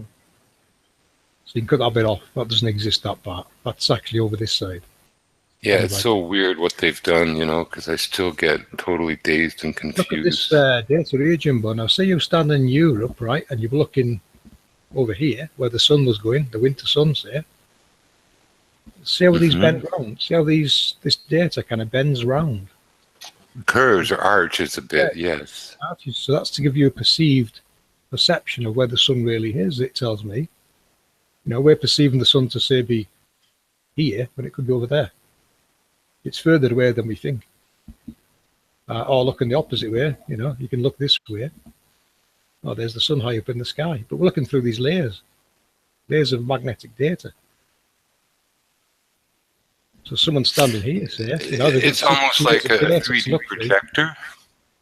Yeah, it's changing your perception really of what you think is where, and it's how it curves. Well, I know from an engineering standpoint, if you're going to build something like this, you build it on a plane. You build everything on a plateau. Yeah. And flat. Yeah. Definitely no ball stuff here. You don't build on a ball, or we build houses round, and it just don't happen. Hey, you can see, guys, now where these flight routes have to sneak past all these areas. You know, these ones going flying east that pretend they're flying west. They're coming up here, and then curving around here and going down this way. This is that flight route that's hidden. So where's Greenland and LA? Greenland's there. So that's pretty big, Greenland, by this. Plus they hide the data there, Jimbo. Okay, yeah. It's quite smudged out. It's not the whole island we're seeing. It's even what's below a bit too. But it is quite a big island, if not the biggest island in the world. They say 0.8 million square miles. There's a colour on a bit somewhere. Hold on. Where's it at? I think Africa's 18 million square miles is what they claim. It's not an island though, Africa. Well, technically everything is an island. The whole thing is surrounded by water. This is the kind of projection it would look like with these halos being in the sky. You'd have to come through them like this to enter our atmosphere. So no rockets are going to get through these without getting zapped. I'm telling you. They're going to get by lightning if they go anywhere near. You know, it's starting to look more and more like Vedic cosmology descriptions and stuff, but more technical instead of, you know, with the esoteric homes of Brahma and stuff. It's also on the same story, Jimbo. I've done a bit of that at the start. You perhaps missed it. I linked where the Vedic, the Vedic deities are linked to the center grid. You've got the central one, around them, and then you've got the sons and daughters making a total of 33 deities. Well, there's 33 right there in the center of that grid. What we've been calling angels, they're called, you know, deities. Now, the elevation data in this map, the gold, yellow, and red is elevated terrain. You can see now there's a lot of elevation going on in Greenland. You know, this is what they're hiding. Mount Meru, if it exists or whatever it is, it's probably right at that position there where all these intersect, all these locations. So is there any way to see where they would have interpreted like 4 rivers flowing inward towards Mount Meru from this data? Ooh. Like, yeah, that's a tough one, eh? 4 rivers. No, it's easy. It's just disappeared, that 4 rivers. Hyperborea. Hold on. I'll just show you where the 4 rivers are. The 4 rivers are 1, 2, 3, 4. You see them? I see what you mean. They're huge. Those aren't really rivers. Those are the oceans and currents. It's the equator. The north, south, east, and west, all from this central location. There's your 4 rivers. It's an electrical flow they're talking about, not rivers. It's electricity. They're talking electricity, or as you would say, magnetics. The flow is not water, guys. It's power, energy. That's why that sailor was so intent on describing nails pulling out of his ship and other stuff. He wasn't talking about rivers of water in a sense. No, definitely not rivers. About the flow of currents of rivers of something. It's 4 locations coming off the center point of this grid, you know, and these lead to these corners again. You're leading back to these 4 corners. Yeah. The angels of the north, south, east, and west. Plus, I think there's, you know, the same kind of technology going on further out, or possibly larger one. That's interesting. That's really interesting. So yeah, it's all really, you know, this is Brahma, the creator at the center. Whatever this center point is, Santos calls it Brahma. This is what's running this whole grid. It's the power So that's source right just there. off the tip of Africa there. Yeah, yep. It's not. And that's where one of the big scars is. The Eye of the Sahara is just about where your mouse is. Mm-hmm. So what's at Hudson's Bay? Because we got another like Eye of the Hudson's there. If you drain the water, it'd be another Eye of the Sahara. Guide my mouse to Hudson Bay. You go to Canada, north of like back down. There's Hudson Bay. There's Hudson Bay, and where would what was I asking for again?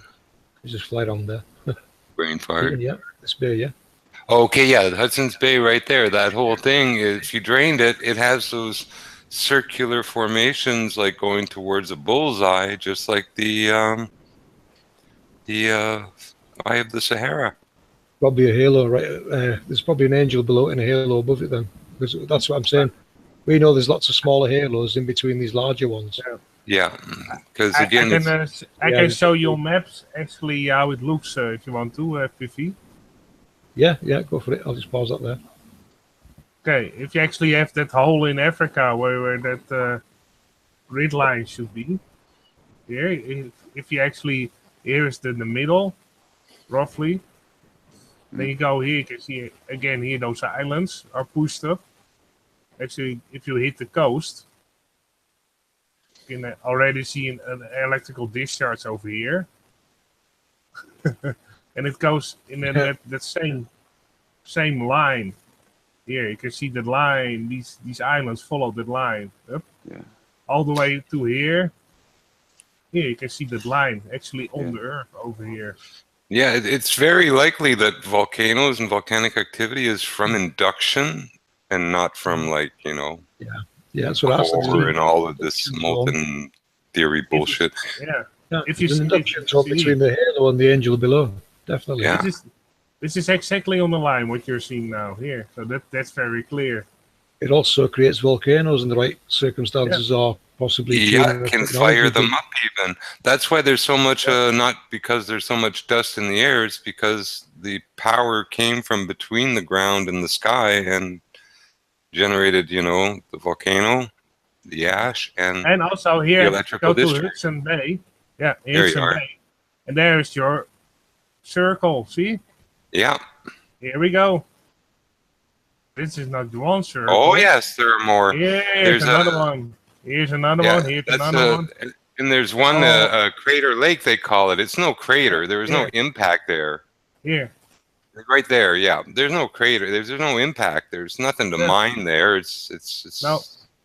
The halo's too low. Then they've obviously elevated it more. We can actually see those halos.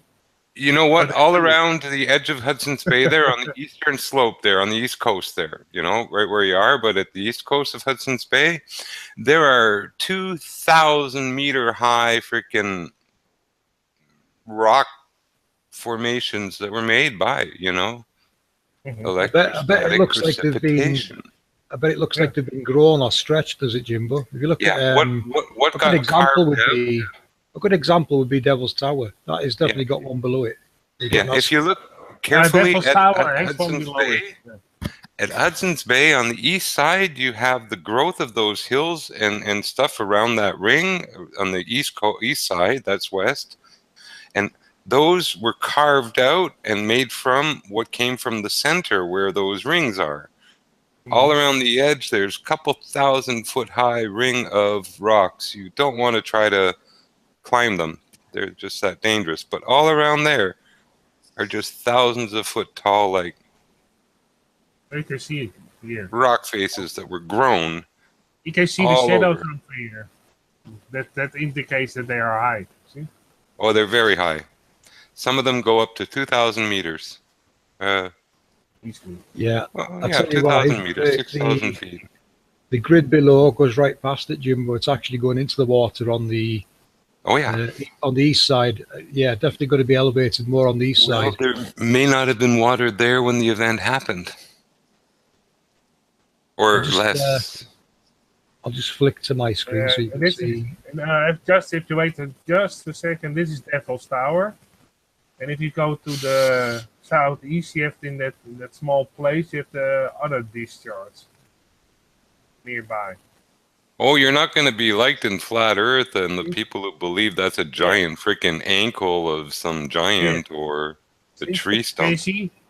So this is again a crater shape. You can see that if you actually do discharges in powdered sand or powdered metals, you get the same that shape. Yeah. Yeah, always. So this is sunken into the ground. In industry, they sell these things for industry called electrostatic precipitation devices, and they basically use electric charge to grab dust out of the air, and then, well, the wrapper hits it, and all the dust goes down and collects, but it makes all kinds of different formations and dented, areas and. And also it fertilizes everything the ground, seeing. because if you see in this location, where are the most trees?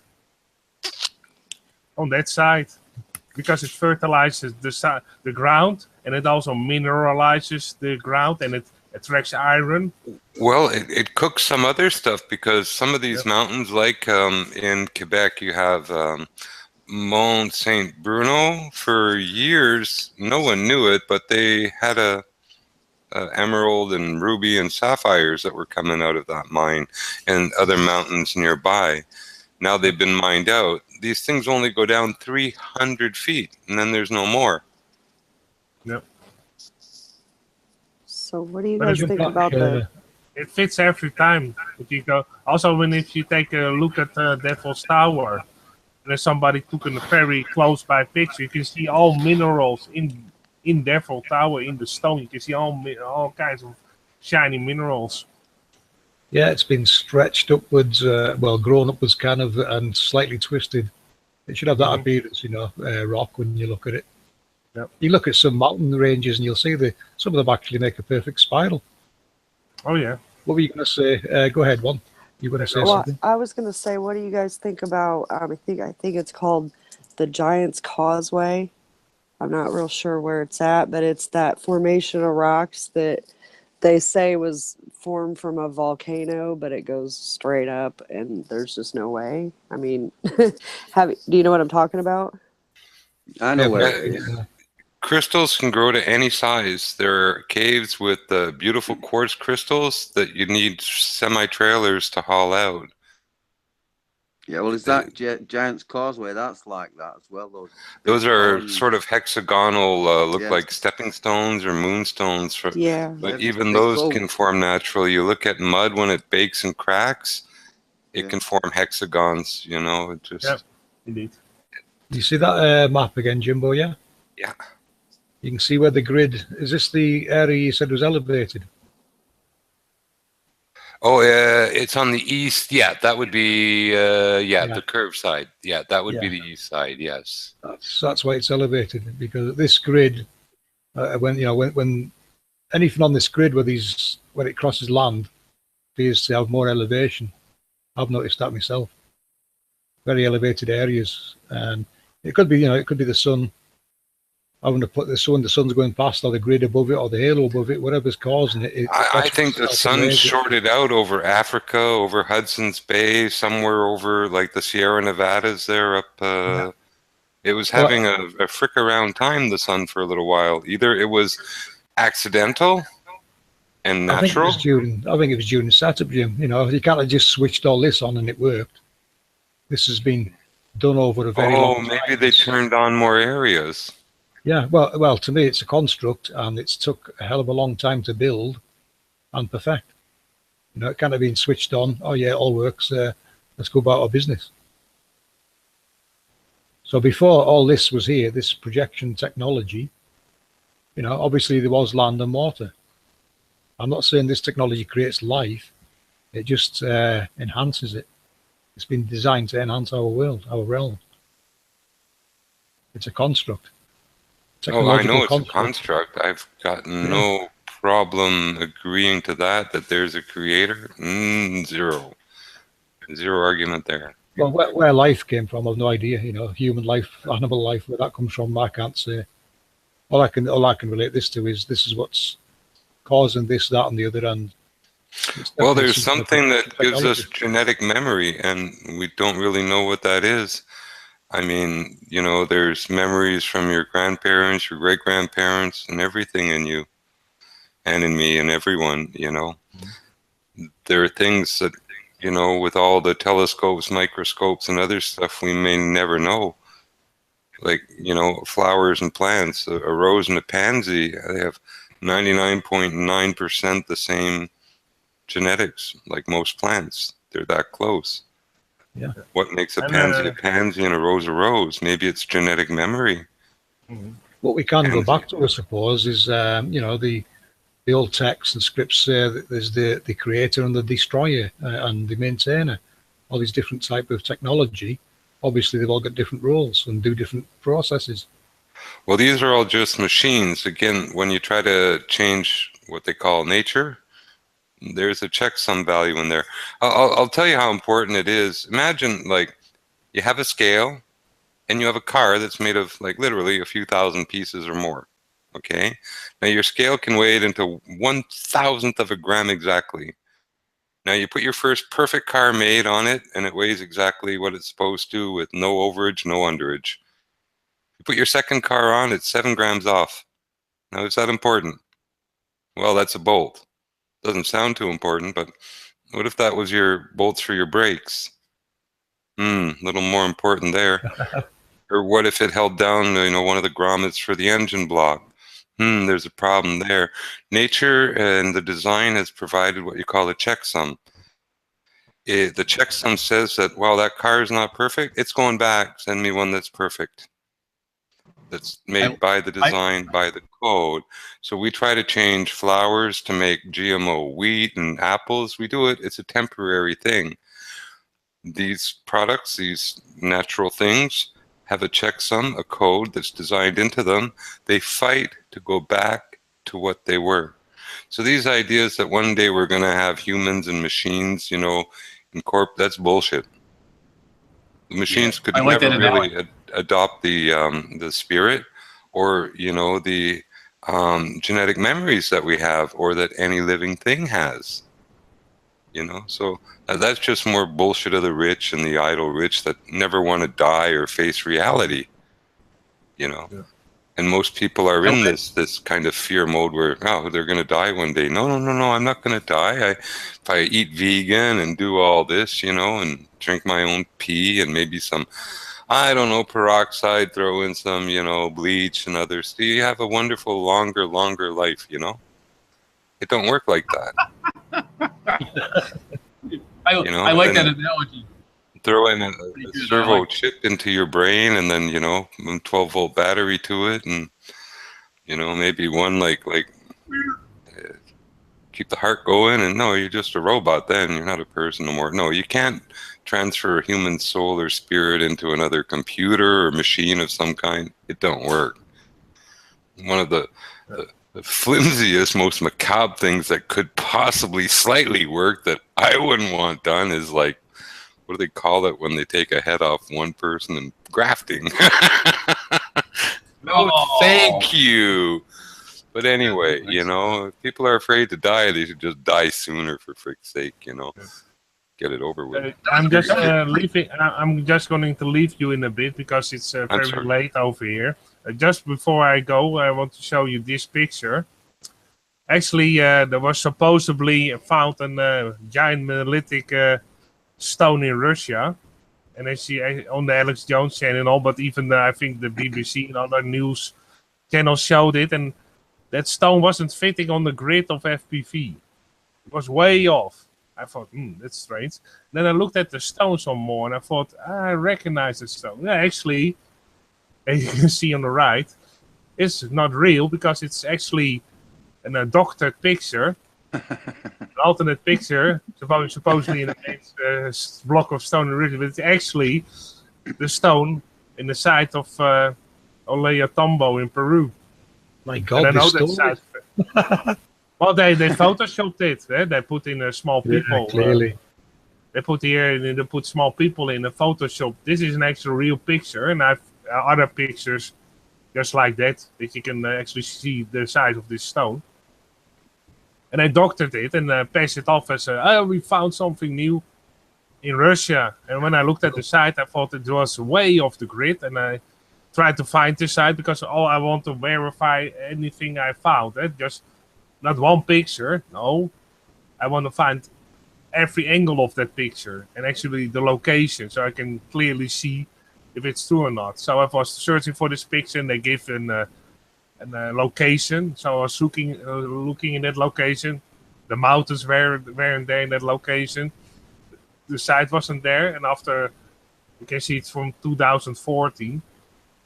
So it took a lot of time to actually find that site. But after a while, I thought, oh, I recognize that stone.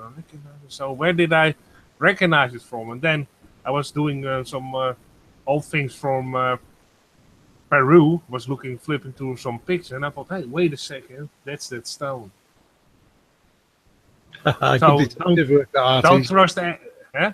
That's good detective work. That well done, mate. Yeah. Yeah, I gave Just up on to show you, InfoWars. always do your research. Yeah. Alex Jones also made another big mistake. He was going to a shopping mall and showing, well, in this shopping mall, they don't have any toothpaste anymore that contains fluoride. So they are changing the game. This store only sells toothpaste without fluoride. So actually a guy who lived near that store went into the store and showed a whole line of toothpaste with fluoride, and only a small section that he showed without the fluoride. So Alex Jones gives you, he regurgitates things he finds on the internet and doesn't check the facts. And I always say, check the facts. Check if that he promotes fear mongering. Do your own research. Do your own research. Yep. When I saw them promoting, they had these so-called terror attacks and videos of them, and they show these actors, and one of them shaking a doll or running with a doll wrapped in a partial blanket, but you can tell it's a doll. Yeah. And the girl from InfoWars is all, oh, blah, blah, blah, these bad guys shaking that baby, blah, blah, blah. And you can see it's a freaking fake. You know what I'm saying? Yeah, that's InfoWars. I saw that footage on Geological. Alex Jones is a disgusting POS. Look, the guy went to court for one of his ex-relationships or whatever, wanted to go as Alex Jones. The court said, you're not Alex Jones. You cannot stand in the court as Alex Jones. He had to go under his legal birth name. I don't like Alex Jones. Yeah, those papers are usually sealed for a while, but eventually those documents will be out there. His actual name are on those court records. So he is that Bill Hicks, it's not even Bill Hicks. That's an actor name. He's born something else. Hi, Dan. Welcome to the panel. Yeah, I'm going to leave you guys. It was very interesting. I will watch the rest of it tomorrow. And, fascinating. If I don't see you, some people of you until the next year, Happy New Year and a lot of health. Yes, a lot of blessings. Yeah. Yeah. Say Martise. Good to see you. Okay. Yeah, catch you next time, Martise. Thank you, Artist. Yeah. Thank you for being on the panel. I'm living by the Hebrew calendar, so it's like there's like a Jewish holiday every day almost, and I'm about 3,000 years ahead of everyone else. So. Hi, Dan. How are you? I don't know if he's still here, but anyways. He might have stepped away for a minute. Give him a second. Yeah. Anyways, that was pretty. Go ahead, Jim. It's pretty interesting what you guys are talking. So that's why we're following that back by guys. Anyway, everything makes sense on there, and if we can't find another map that it does.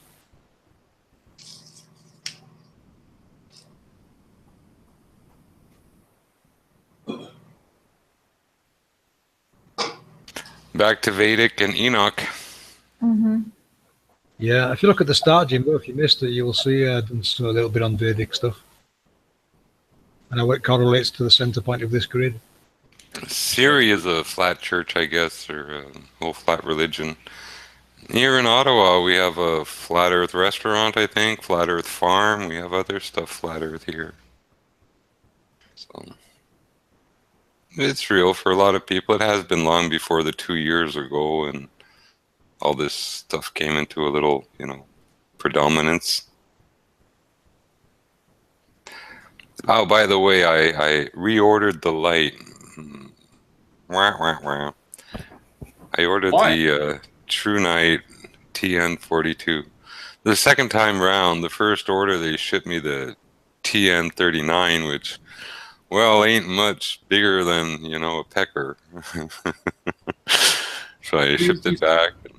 Yeah, you said they sent the batteries separate or something, or what? Something happened with the batteries, and No, they were supposed to mail the batteries separately on a separate day, but the package came and there was a light and batteries in it, and it was the wrong flashlight and probably the wrong batteries too.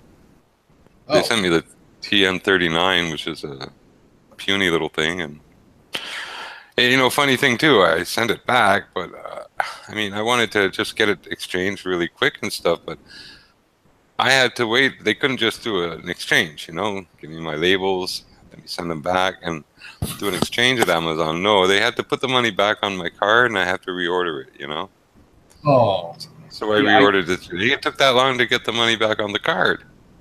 Oh, for crying! Yeah, I just went through something like that with one of the vehicles I'm selling. Same thing. Same thing with the titles of the truck. It's like, well, no, we take cash. You can't do it that way. Okay, well, can you put it on the card? No, you can't take a card. No. All right, you come back with cash, but we have to verify the cash. What are you talking? It's oh my man, it's just getting so freaking crazy, dude. Oh man, it's just so crazy. You can't even pay for it anymore. They put you through the ringer. Like, I'm sorry, where did these bills come from? How did you get them? Let's trace the numbers back. I mean, come on. Well, they've been playing these games forever, Here, the States, whatever, they separate the title deed from the land deed and stuff, or the mortgage deed from the title deed. Oh. So people are paying off their mortgage and they don't own their titles. That's been sold off on them. So they pay off their mortgage and the bailiff comes to throw them out of their house. Yeah. Here it's different because you have the actual mortgage and then you have a note. So it's similar, not the same. It's similar, and that's the one that. That's the one that I would separate the note and use it as a currency from the owner. Yeah, absolutely. Yeah, the note is what's worth the currency. The mortgage is just something that's filed. Like, hey, this person owes me money. It's like the. That's it. Don't mean you own the house because you're paying it. Correct. Yes, and then the note is the one that's actually worth the money. The genuine note is. Yeah. Or sometimes there are people who actually wind up owning the land that their house is on, but they don't own the house anymore. So they have to move their own house off their damn land. It's an amazing world. The funny thing is, Jimbo, I could actually literally pick up my house and take it with me. Move it across the street. Jersey's small.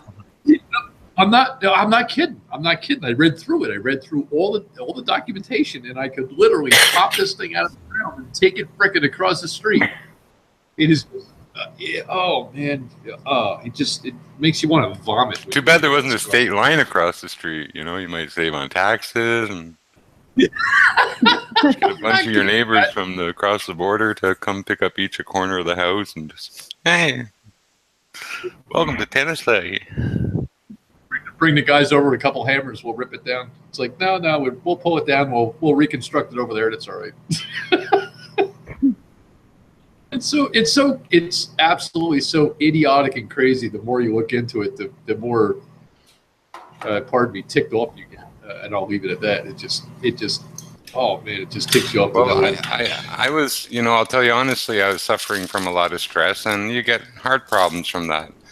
Yes. I'll tell you honestly, since I discovered that the Earth is flat, and other stuff, I haven't let things stress me that way no more. I won't let these lies overtake me anymore. I won't play that game. Fuck them all. All of them. Fuck them all. I'm sorry, I didn't mean to swear. Oh, sorry, go ahead. I didn't mean to talk over you.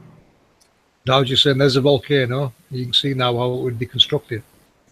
And the halo, notice the mountains curving around the halo in the background. I see. Yeah. And that's pretty much standard everywhere around those, eh? Yeah, so it tells me the technology of the Angel is right below that volcano. And this is why NASA wants to drill Yellowstone. But, you know, the technology might just be resonant material in the construction design, just like we make computer chips. I don't You think think so. it's a physical, industrial complex down there? Yeah, it's got to be. You know, looking at what's at the center, it branches out everywhere to these corners. That can't be by chance. It's by design. You know, it has to be by design. Also being a volcano, that's the brownest, sandiest, soily volcano I've ever seen with no lava.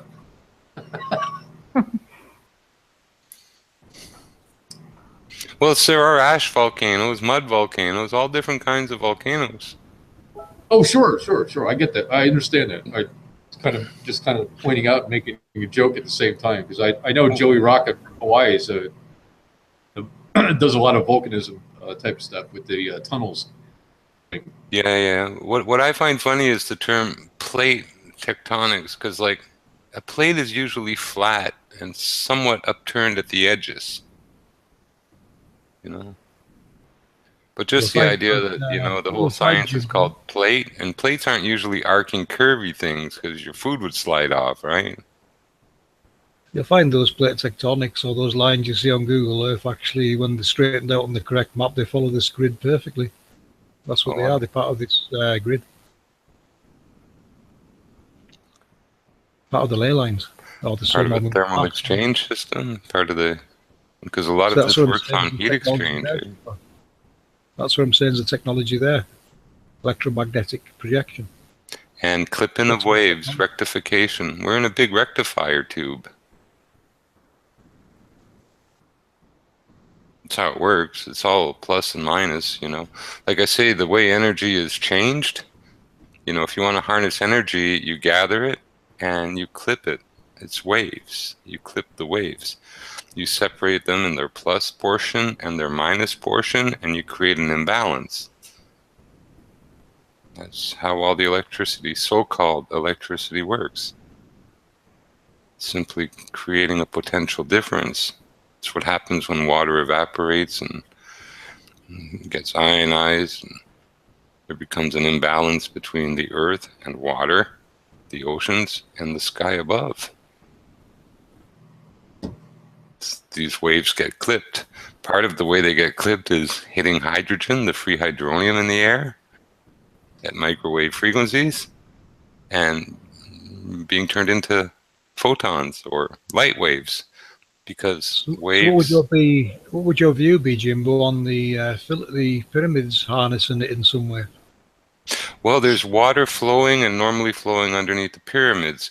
When water moves, it's an electrical generator. It's a source of electrical generation. You know, those granite stones and other stuff above are certainly magnetic conductors and stuff. And you don't have to have physical conduction to get energy. It's induction. Like all transformers, all the wires in the transformers are insulated. So you can have a pyramid over water and have no physical contact between the two. As long as the water is moving, it can still induce electricity. So yeah, they could very well be. They're certainly not burial chambers, and they were built for a purpose. I mean, well, on a grander scale, you know, looking in a modern time on a grander scale, you just build millions of homes and connect them to the grid and harness it through the homes. I think we're actually feeding the grid down the return line.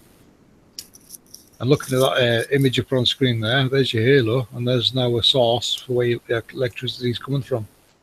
Well, one interesting thing would be, too, to look at where these huge dams are with respect to these grids and these ley lines. Yeah, that's an interesting idea, yeah. I mean, the dams are there. That's a good point, because on the Hudson, you've got Niagara Falls, and then on the west coast, you're going to have the Hoover Dam, and that would be interesting on those ley lines. And the other one there that at Valdor, someplace where they have a big, second biggest in the USA is out by the Grand Sierras and stuff, and it almost it did overflow last year, and they had to do repairs on it. Orville, down at Orville, it's a huge one. And then I think they call it the Three Rivers in China, or Five Rivers. That's funny because you got Three Rivers Stadium, which is in Pittsburgh. It's not a dam though. That's where what do you call it? 3 Mile Island. Pittsburgh. Harrisburg. Yeah, my first wife was from 3 Mile Island. She had 3 eyes. Oh man, I knew. You know what? I knew you were gonna. I knew you were. You know what, Jimbo? That's. You almost got me to bite on that one, and I did because I knew what you were. I knew where you were going with that one. Touche. Oh, that was pretty good. Kept wanting to move to Love Canal. Oh my God. The other She should have toxic married skills. yeah, she should have married Toxie, the Toxic Avenger. Yeah, the Toxic Avenger and all that. Yeah, I know where you're going. That's First superhero from Jersey. I just wanted to keep it nice and calm, just nice and straight and everything else, and everybody gets me into the joking thing, so I apologize. If you want to see a heavy-duty, low-budget Illuminati film, the second one is actually better for Illuminati story. It's that one there, Toxic Avenger. There,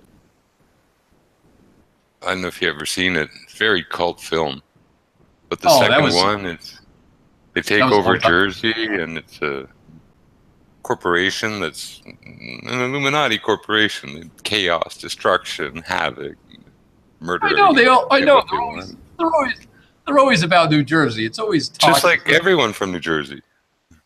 They're always being. Oh, I'm sorry. Where did they go missing? Well, they were on the Jersey. They get a bum rap in New Jersey. Yeah. Now it's actually true. Let's keep that aside for a moment. Okay, moving on. Nothing to see here. Oh man, it is kind of. Hey, look, I'll take it. It is kind of flattering. Hey, it's a culture. It's all different cultures, you know. Oh, absolutely. Some a little less pleasant than others, you know. But you know, I like garage and ghetto, you know. People have stinky feet sometimes, a dog that sheds, and you know, real life, you know. And stains in their coffee cup.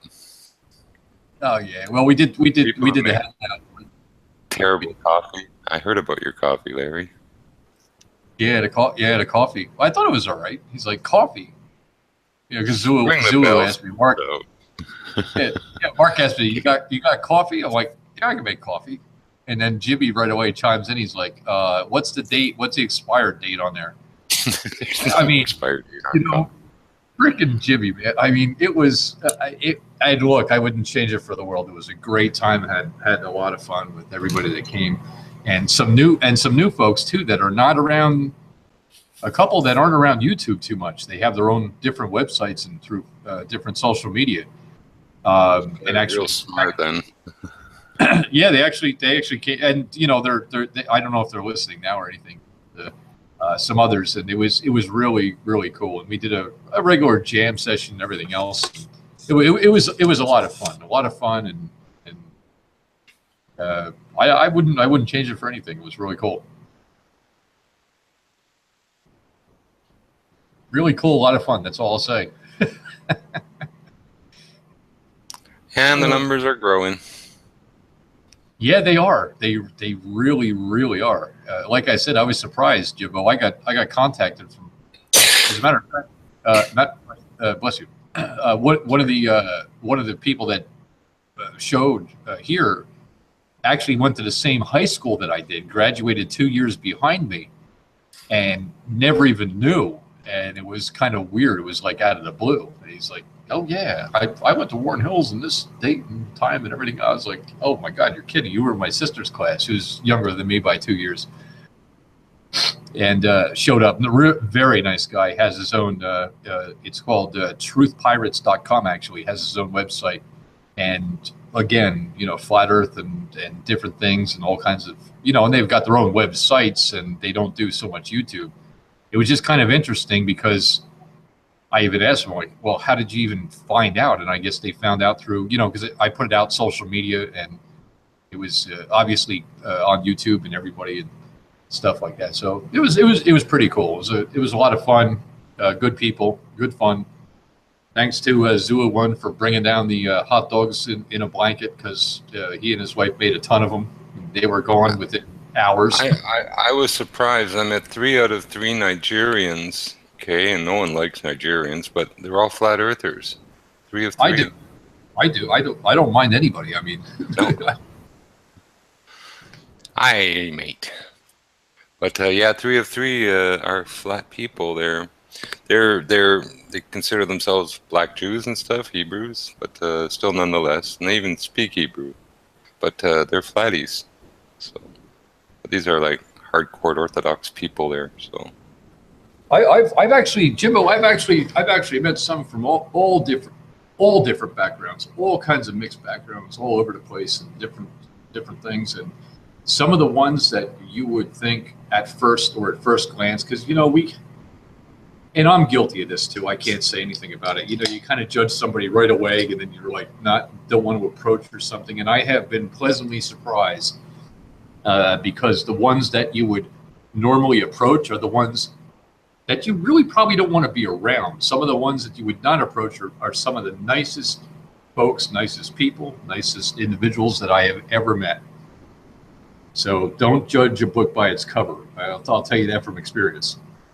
Oh, I still believe more than 51% of the people in this world are good. Yes, I agree. I agree. Somewhat misguided. Well, yeah, I think. Well, we're kind of all misguided in some way, shape, or form. I mean, I'm no angel, so let's just get that out there in the open at first. I was young. I needed the money.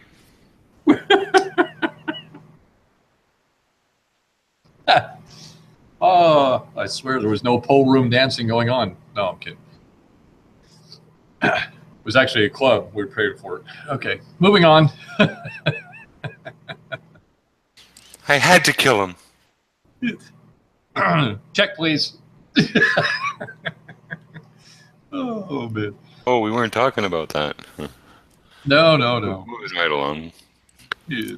So you actually oh man, that's funny. So you actually had to send the light back, wait for them to credit your account, and then you had to reorder as if you never did it before. So now what are you, like 2 weeks out now, waiting for this thing? Or 1 week solid, 3rd. I get it on a 3rd. Okay, so 3rd of January. Oh shit, that's a week from today, I guess, right? 1, 2, 3. Yeah, 7 days. Oh, they tried to pull a fast one. I know I ordered the right one. And what they did was, because I was on the phone with an agent when I made the order and everything, and blah, blah, blah. Well, anyway, I ordered the 42, and I'm sure the computer and their algorithm said, well, there's still some in stock from before, and there's none of this one, and they just pumped the other one out, just on the off chance that, someone is giving it away as a Christmas present, says, fuck, I ain't got time, it's the 24th, and you know what I'm saying? Okay. Here's your present. Okay. Yeah, gotcha. I've moved inventory that way for people before and stuff, so it's not unusual. Look, Sears, if you order a dress from Sears and you say you want a number 2 size, you're getting a 4. You want a 4, you're getting a 6. You want a 6, you're getting an 8. The labels say 6, but it's really an 8. Yeah, because by the time you get it, you're not going to return it. You're going to gift it, and then they'll take it back, and the whole night. Yeah, I understand that. Gotcha. No, actually, because most women see themselves smaller than they really are, so they order clothes that are too small for them. So you're going to get. I know I'm going to get in trouble, but kicked off the panel. What are you doing? We throw labels in that are from 2 sizes. Anyway, it's just you take an 8 and you put a 6 label in it, and you ship off the 8 to a lady who requested a 6. Yeah, Usually Katz. the label says 6, they're all happy. Katz is going to come back in here and boot both of us. Shoot me. Yeah. But yeah, it's just It's trade okay, secrets. I'm hearing. That's a trade secret. Oh, hi, Katz. We Hey. weren't talking about ladies' dress sizes at all. We weren't doing a thing. We were being It's saying okay. I'm Yeah. hearing, guys. No worries. oh. That's too funny. It is, isn't it? Oh boy, you know what? I don't know where to go with that conversation after that particular where Jimbo just took us. So Well, let's go to the Sears catalog, the underwear section. And here we go. Moving right along. Well, that's cool. At least you're gonna get your light, and then, or when are you planning on doing the? I mean, it's got to be cold. It's cold here. I can imagine how cold it is. Oh, it's peckerhead cold here. What I'm gonna do is, I'm gonna check the railroad one first because I have a friend who lives just behind where the railroad tracks are. Basically, he can dress up and go to the track, and he's almost at the 6 mile point in the bend in Greenboro, and I'm just about 5 miles away. I take the bus to Collinad and Maryvale, and then it's 1 mile up the track to make it 6 miles even.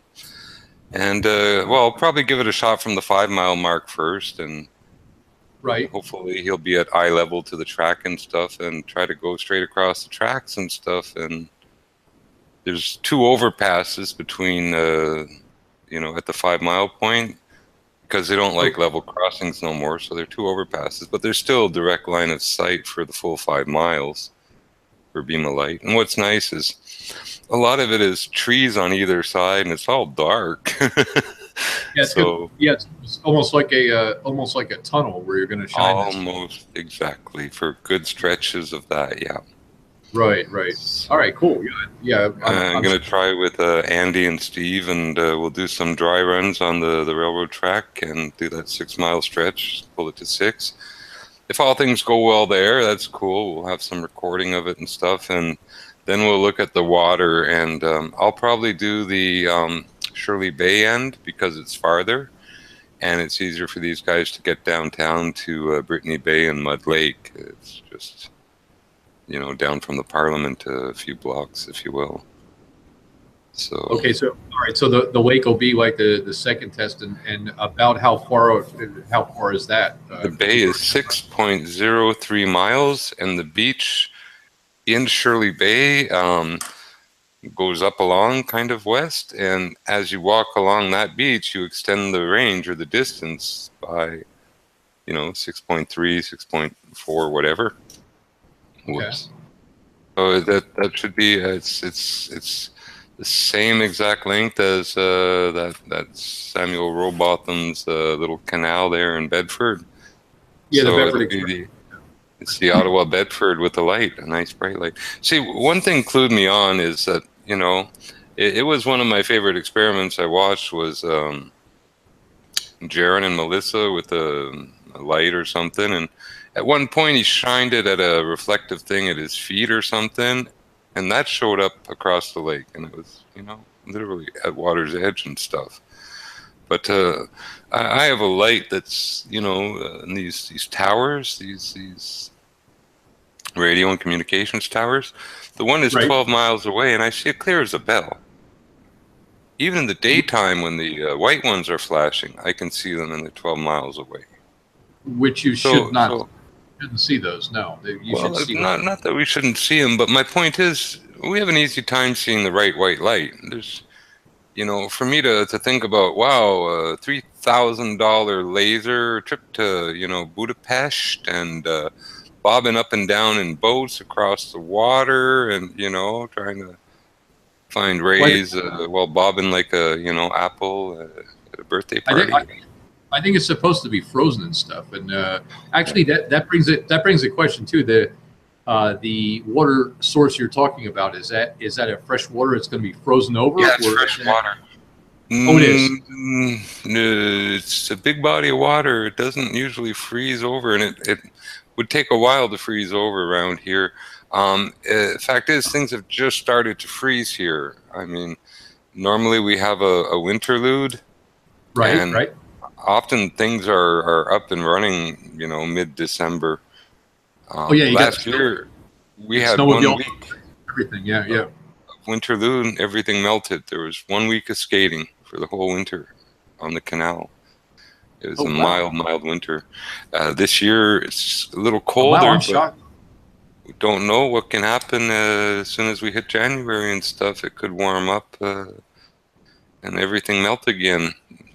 Yeah, we have a cold week down here. I mean, obviously you're a lot colder where you are than I am, and down here it's getting into the teens at night and so forth and whatever. And of course it's December, January.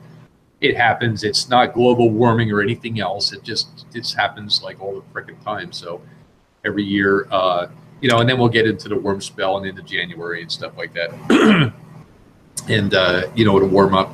And yeah, even some of the fresh water around here. Normally, you know, even growing up, it used to be to the point where you can ice skate on or something like that because it would be thick enough. You can forget it. You can't even get on the ponds You around can't here. trust it no more. Yeah, even No. here, people take risks when they go ice fishing and stuff. Yeah. Some of them Yep. die, but some of them wind up breaking off and floating away and eating rescue and all kinds of stuff. They Yeah. won't listen when they say the ice isn't thick enough. You know, people don't understand. That cracking sound means get off. Yeah, it starts cracking. You better run for the hills, man. I crack up because you watch these films, and Quebec has a lot of ice fishing, and you know, fishermen aren't always, you know, the sharpest hooks in the tackle box. But you watch them; they drive out onto the lake and stuff, and they get out of their car, and they look back, and their car is falling through the ice there, their Jeeps and stuff. You know, just you know, it's like America's funniest videos, except it's Canada. You know. You know. I think I've actually watched a few of those. It is kind of funny. It's like, man, Yeah, it's scary, but when no one gets hurt, it's okay. Yeah, or like when people go to the lake to throw dynamite out on the thing, and they bring their dog, and the dog runs and brings back the dynamite to them. Idiot. You saw that one too, eh? Yeah. Hey, we're just gonna blow shit up. Yeah, I went and got it. Look. Oh man, I thought it was thick enough. What do you mean you thought it? Come on, you can see bubbles floating underneath your feet. It's like half an inch thick. Come on, that's not thick enough to stand on. What's wrong with you? Oh yeah, it's got like a layer of ice over a bubble with more ice underneath. You know. Yep. Yeah. Oh, I only cracked through the first layer. Right? The other 4 will save me. No, they won't. Your ass is gonna get wet. Oh man, it's too freaking funny sometimes. And the worst thing is, if there's any current or you know fall in sideways, you can lose the hole, and then you're really in trouble. I lost a friend of mine probably 7-8 years ago. Knew the guy for quite some time. Really brilliant guy too. Very much into the common law, the law, and really like a monarch as far as if you had a question you would ask this guy. Unfortunately, he went out on the ice walking his dog and he fell in, and that was it. You know, it was it was a pond, and the current just took him to where he couldn't get out. They found the dog on this. The dog never left the hole where he fell in. No, he knows. Yeah, looking for his master. Yeah, and eventually they found him. It was just a sad story. I mean, the guy had a lot of knowledge, brilliant dude. He was probably early 60s and in great shape too. The guy was like he practiced karate. He was a taekwondo guy who practiced karate all the time and stuff. Unfortunately, just was in the wrong place at the wrong time. People do it when these rivers nearby us here on either side of Ottawa and around freeze over. They can make shortcuts across it. But it's always wow. Oh boy, water under a river, it's always eating at the ice. It can look thick as the day. Exactly. And it can be thin as hell. it can just be snow over the water and water running under it, and you step into that, and you're Absolutely. stepping right in the river. The only way I'd cross is if there was a rope there to grab onto as you're walking across. That's the best way to do it. Pulling a dinghy across, yeah. Yeah, other than that, no, forget it. Or sometimes you can cross throwing ladders. If you have an 8-foot ladder, you split it in two. Yeah. Yep. Right. That'll work. Distributes the weight and still not safe, you know. That'll work. We actually got away. We got really far away from flat Earth discussion type of thing. We're talking. Oh, ice is flat. Yeah, that is true. Yes. Well, it's nighttime. We're trying to put them to sleep, Larry. That's our job. Is that what it is? Is that what it is? We're trying to say, no, night, put you all to sleep. Without Rockabye Baby and, you know, rock and roll version. Heavy metal Rockabye Baby, you know. I can always break it. Well, I got some of the drums set up. I can always drum them to sleep or something. And the baby looks like Einstein, who gets heavy metal and rock and roll lullabies. Yeah. Rock my baby, I'll let you go. Good night. Chicago. Throw up the devil horns.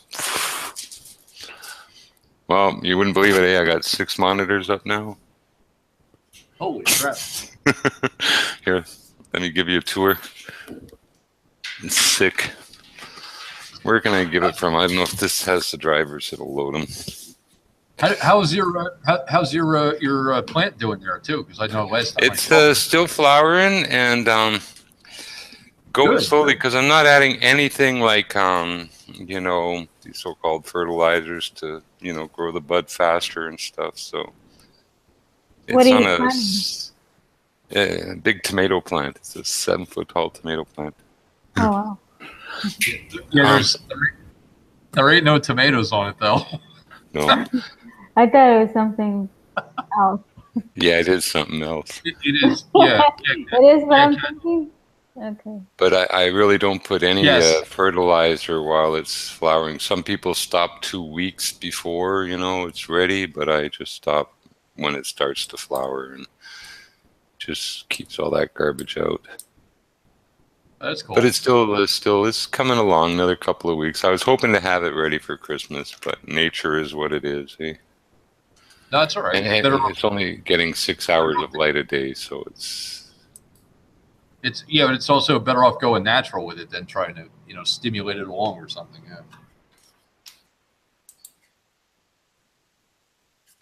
Well, that didn't work. Let's see. I think I have to go F5. I'll be right back. Okay. All right. Okay, Larry. So I was going to say something. I forgot. Oh my gosh. Okay, I was thinking what he was saying, right? That one at the far end got the 24-hour webcam on it. That's 1. That's 2. There's Larry and Company. That's 3.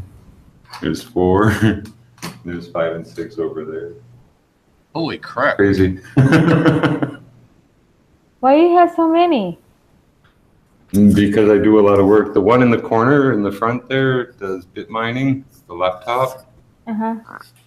And the i7 I do graphics on. And the other one I just do the broadcasting with. Oh, cool. It's too much. Like I'm so sick of clicking through windows and, you know, just helps to have some more like. Yeah, it actually keeps the bandwidth down so that if you're streaming like here, you've got one dedicated to what you're doing here, and everything else is doing something else. Yep, I got enough bandwidth for, you know, get a horse through, but the cameras that's doing the live stream from the cell phone camera is on a separate computer, and this chat is on a separate computer from it. So I'm not lagging or having any problems with video or audio because I got the bandwidth for it. And it's not one, you know, the big thing about the computers is that usually they don't have enough goddamn USB ability. USB ability, you know, and that's a problem. Like I have an i7 and I couldn't put both the high def cameras on it. It's just too much of a hog for the USB port. So I bought a card and it didn't help. Even with a 4-port USB card and a PCI slot, I can't use 2 cameras on an i7. That's no freaking good. So I'll buy 2 cameras for nothing, you know. But I didn't know they were that limited, so I got another computer. But the other one, I made sure it had like 20 USB ports built in and lots of bandwidth for USB ports. Oh boy, does that bandwidth be! i3, all white. I think it's got like 5 USB ports in the front and at least 8 or maybe 8 in the back. Has no problem. Wow, that's a lot. And actually, I think you said after the flashlight that you ordered for the second time, of course, you're going to get the P900, but you already have your other camera already hooked into this. Yeah, and what was this it? One, I can see 2 miles to the University of Algonquin, and I can see people sitting at their damn desks and offices and stuff, and in other buildings they have like the stairwells. I can see count every stair in the stairwell a couple miles away. I can see a person smoking a cigarette in the stairwell, and that's not the P900. But yeah, I'm gonna get a P900 not to shoot the stars, but to look at lights, and you know, I can't go to the stars, but their lights and their behavior and what they do can be reproduced. Like every phenomena that we see, people are taking P900 shots now and saying, "Oh, look, these are stars." No, that's how a bunch of algorithms and some cylindrical tubes and lenses have put together and concentrated what they can out of light over time and are presenting it to you, compensating for your camera shake, and that's not what it's really. I think you said you were looking more to do like horizontal tests. You know, yeah, like I did one with the cameras I have. It's just a simple thing. It's in a glass vessel. It's a Pyrex coffee pot with a candle in it. Well, it represents the star, okay? And it's very close by, but when the camera is just enough out of focus, if you look, I put it up on my site there, but if you look, it jumps around and flickers almost exactly like the telephoto shots of the stars and Venus and stuff from the from the Coolpix. And that's just a first attempt at a simulation. I'm 4 feet away. I gotta put it on the ground, get 10 feet away, get the focus right or blur right, and do some more tests. But I mean, taking pictures with an extreme zoom and then saying, "Wow, this is really what it looks like." No, it's not the way to go. There's a lot of groupthink, and I don't get very many friends because of it, because I don't groupthink. I won't, brown nose and just agree with everybody just to fit in. If something's wrong, that's the problem why we have this so-called globe model, because everyone agrees in brown noses just to fit in. Everyone's afraid to challenge because of peer pressure and stuff. I mean, that happens a lot in this flat Earth circles and stuff. So. Yeah, I mince no words. I've always said Jimbo's a pain in the ass. Thank you. I appreciate that. I'm very straightforward, and you can be long-winded, although what I could say is very informative very long-winded at sometimes, and it's fine with me.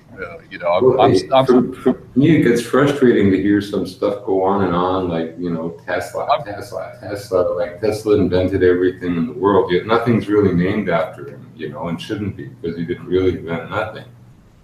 You know, the spark gap generator, that big old coil, and no, he didn't invent that. There were people playing with those for a long, long time before Tesla. He didn't invent AC or DC or anything. So I don't know, you know, just, you know, I have a good understanding of science and physics, a really good one, and waves, and, you know, radios, frequencies, all kinds of stuff, you know.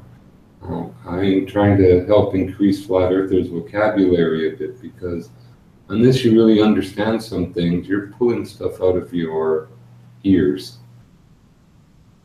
You know? But anyway, you know, there's so many people out there, you know, like, in a sense, talking through their hat, wasting a lot of time, and then saying, oh, well, this didn't work because, but now we understand that, and let's move forward by doing this. And again, if no one says, like, okay, the first 10 balloons, say, for example, didn't work, maybe 20 more won't work either, let's settle down and maybe look at something else. No. Keep it in the impractical. Yeah, I was off the balloon thing a while ago. I mean, it was interesting. I saw it, you know, saw the different balloon tests and things. That's just for me. Everybody else has, excuse me, their own opinion. That's totally cool. And I'm really of the opinion, unless it's practical, unless everyone, you, me, everyone can do it and see it and feel it and touch it, then it might not be efficient. Do you know what I'm saying? If you're 6 miles away from me and I have a flashlight at my ankles and I can turn it on and you can see it 6 miles away, there's no curve. Right. No? Yeah. So exactly. That's tangible. Don't take a balloon and when the battery's out, there's another day and another time and another, you know, bunch of people who can come and see the show. You know, it's relatively easy. And it's funny, Jimbo, you mentioned that, because and again, I didn't join in because I was on a call with a friend. Well, Tommy Two-Tone, you know Tommy, of course, a guitarist, and a legalese guy and stuff. And we were talking about something that, you know, that we're working on. And, you know, he also brought to my attention, he says, all right, well, railroad tracks, they build them level. They may have a 3 to 5% grade here and there. That's it. Otherwise, they don't move. They can't move because of the weight that they're pulling. Yeah. Also, they have a standard measure. They're supposed to be 25 meters long each. Well, that's a very, very easy unit to calculate over a 10-mile stretch. If there was a curve, it would take more ties. And the fact is, if it was curved and they were going level over a curve, then every railroad would butt up kind of, and at each end, they'd meet on a little wedge. You know, they couldn't lay flat and butt together even. Yeah, correct. They would have to. It would have to, yeah, it would be angled tracks, a constant angle of some sort of degree. It would not be a degree; it would be a fraction of a degree, and it would have to be done that way because, you know, it would be going over, you know, and even the landmass. And then they say, oh well, yeah, it's only on a flat. All right, well, describe to me how they have railroad tracks that run from here in New Jersey all the way to the West Coast, and the damn thing is straight all the way across. So where's the actual curve? All right, let's say. All right, the United States is totally flat across where the tracks go, and then the bend happens on the water. Well, if you take a coastal highway and drive south, I mean, you drive south 100 miles, you should have gone 1 mile downward. You don't feel that on a coastal highway or anywhere else for that matter, except coming down a mountain that's a mile high. Mm-hmm. There's no curve. Yeah, if there was a curve, you would feel it driving 100 miles. You'd always feel like you were driving downhill because you would be. Because everywhere on a ball, you're at the Sagittarius. Exactly, and Jimbo, this also comes from a guy who's not 100% flat earther, which is totally cool. Still really good friends. He's not exactly 100% flat earther. he understands about the tracks and how things work and everything else. And he said, and he's getting there. It's increasing. I mean, it's like the computer loading. He's at about maybe 85%. Well, it's like a boat captain who finally gets a pair of binoculars and a flat earther beside him, and they're, I don't know how many miles offshore. And, the flat earther will say to him, well, how much curve should there be? Well, why are we seeing whatever goes to California from this far out, None of it adds up. And once someone, it's like that. I keep saying it's like taking that one brick out and the rest of the wall falls. Yep, I can relate to that. I remember I recall you saying that as well. I wasn't in live. I was actually watching, I think, on Cat's other hangout or something when you were on, and you said that. And I was, that's a good reference right there. There's Once only it one. becomes a popular thing and it won't take long, that ain't ridiculized, then more and more people will, quote, jump on the bandwagon. I tell you that undercurrent of people who are so sick of this run-of-the-mill ball lie bullshit and the lives they have to live because of it, once they discover the truth, oh boy, oh boy, oh boy. Yep. And these mockers like Bill Nye and yodeling asked or not. Actually, those guys. It's actually getting funnier because they're actually running out of topics or point of views or points to make because they're all being debunked like left and right and left and right and left and right. And it's kind of go ahead. The work is becoming like the garbage cans coming down and they're CGIing, garbage cans and barbecue grills on the sides with like hairspray coming out the sides to stabilize it. And that's Enoch or whoever with their re-landing rockets there. Pathetic. Yeah, and they're getting attacked from all sides. I mean, not only from the flat Earth side, they're getting just attacked from every single side, even people that may not believe in flat Earth, and that's totally okay. They believe in different things. They're getting attacked from pretty much every frickin' side. Even people that are like my parents' age and stuff. My mom's gone. My dad and stepmom and everybody. I've already explained this to them, and they've actually lost faith, which is kind of interesting because they remember sitting in front of the TV, and I was only 2. I was born in '67. And they remember what happened and everything else, and they're kind of looking at it now. And and for them not to talk about it or not to engage, it's almost a sign of acquiescence where they don't have to engage. They're like, "Okay, I understand. I don't want to talk about it. I totally get that." That seems to be what's happening to quite a few. I mean, they're having a problem from all sides on every channel. In fact, if I'm not mistaken, the NASA channels that are live, I've seen them change it like 2, 3, 4, 5 times because everybody goes in there and like raids the room and just goes in there with all kinds of proofs and different things, and they keep having to change the live stream to a different new channel because it seems to be renamed each time. You see it live. It's kind of funny. I think it's funny. They deserve what they get. I think they put together Curiosity Channel, a lot of their programming to try to counter what's going on flat Earth and stuff. They got all this Michi Kaka guy and freaking brown nosing with Chris Hadfield and pulling us all in there. They've announced they found a new Earth. Oh yeah, is Peter, Paul, and Mary playing at the Star Wars there? What'd be funny, Jimbo. I mean, think, and this is not going to happen. But think about this for 1 second. Neil deGrasse, Bill Nye, and Michu Kakapalo, or whatever his name is. They all come in and join the chat and have a little discussion. How do you think they would actually do? Oh, I think they know they're lying and telling fantasy stories, so they continue. Right. They're so dogmatic in their lie that honestly believe their lies. Yeah, I don't think they're going to do well. I really seriously don't. I mean, to get on these things, and of course, everybody's had their moments and back and forth and getting upset and different. And I certainly have too. I'm no exception to this.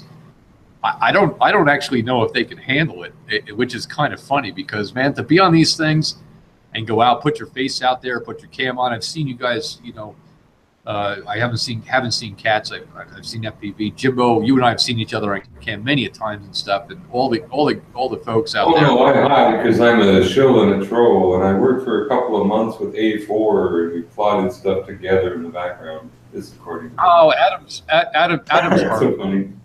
Yeah, Adam's freaking harmless. I mean, I've talked to him before. He's actually on one of my early videos and stuff like that. So he's hard. He's all right. He just does his own thing.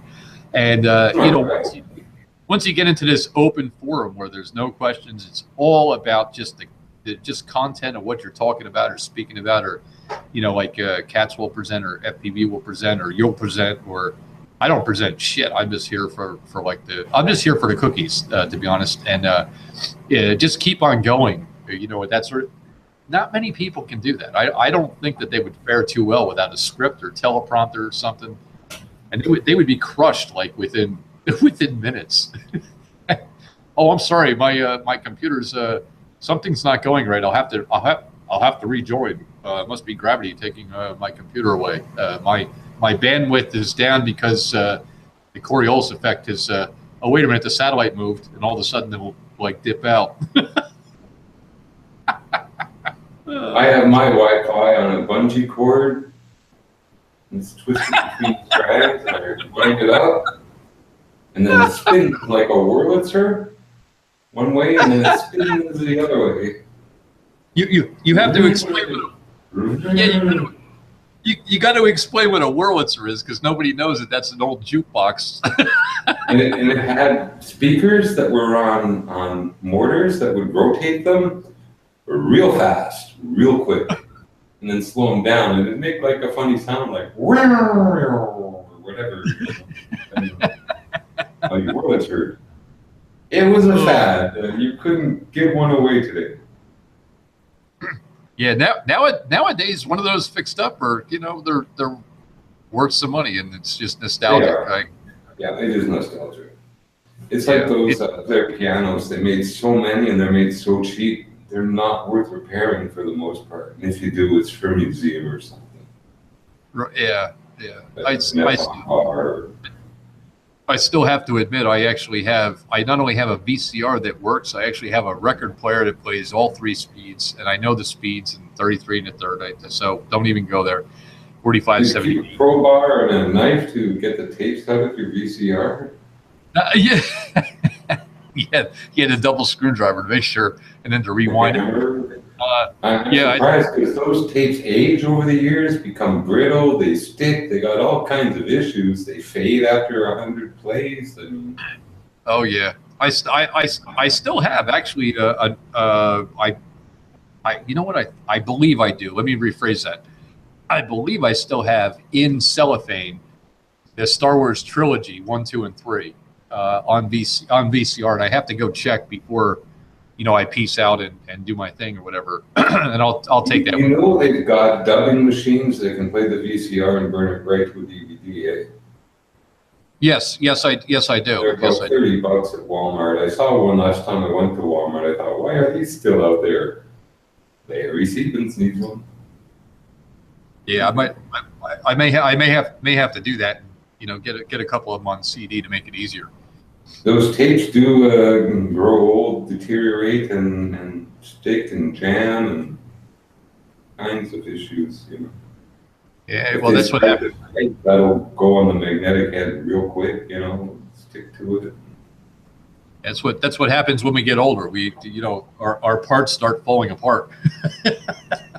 Need magnetic tape to hold us together. Well, duct tape's always been a good one for me, so I'm good. I got plenty of duct tape. If you have plenty of ducks, I would hope so. Yeah. That's too funny. So I didn't mean to get so far off topic. I know Cats and FPV are still here, so FPV was doing a great presentation before. It was kind of some heavy snoring going on. They're sawing lumber. Put him to sleep again there.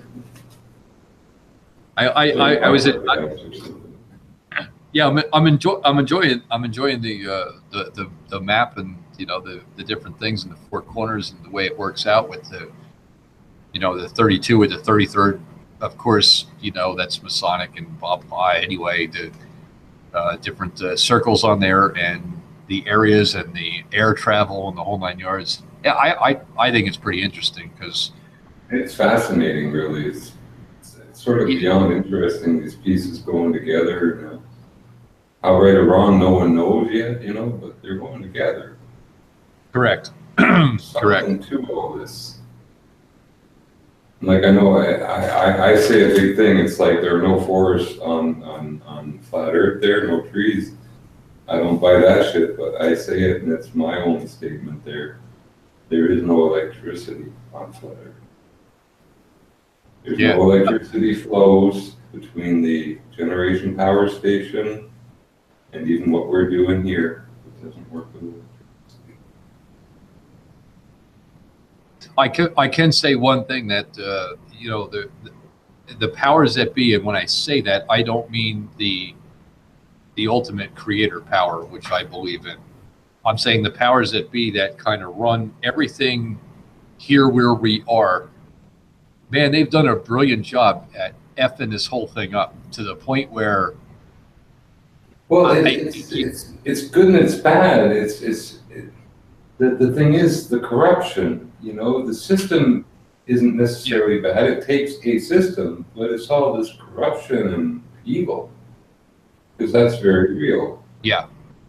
You know, if we can eliminate some of that and get back to a more simplistic reality, a more cooperative, you know, environment and, you know, society, then we'll have a better world, where money really goes into bridges and some valid education and not indoctrination and social support and other stuff. They're all realities. Yeah, actually, about people, not about buildings and real estate and cars. I mean, think about it, Jimbo. If they were, and this will not happen. I'm just going to go out on a little bit of a limb here. All of a sudden, they come out and they say on the news, "Hey, by the way, we were all wrong. This is what it really is. We have looked into these issues, and it's really, you know, flat or flat-ish or whatever they come up with, some term, whatever they want to say, and this is what's been going on, and we're going to get to the bottom of this and everything else, blah blah blah blah blah." I would think that more than 50% would just forgive them right away and go back about their daily business and say, okay, well, that's not that 50% that holds the keys to the power. There's always radicals. Like I say, it's beyond you or me. We're not people that are going to ultimately decide a lot of these things that are going to happen in the future. Mob control and other behaviors, they dictate some of that stuff. And who these people are that are going to be leading these mobs will dictate what goes on.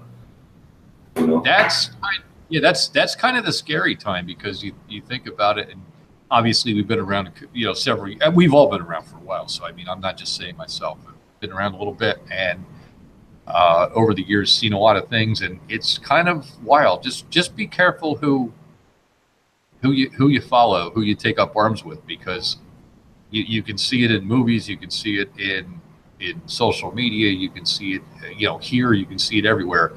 You just got to be careful, because you know, the leaders, you know, you got to watch out who you're following sometimes.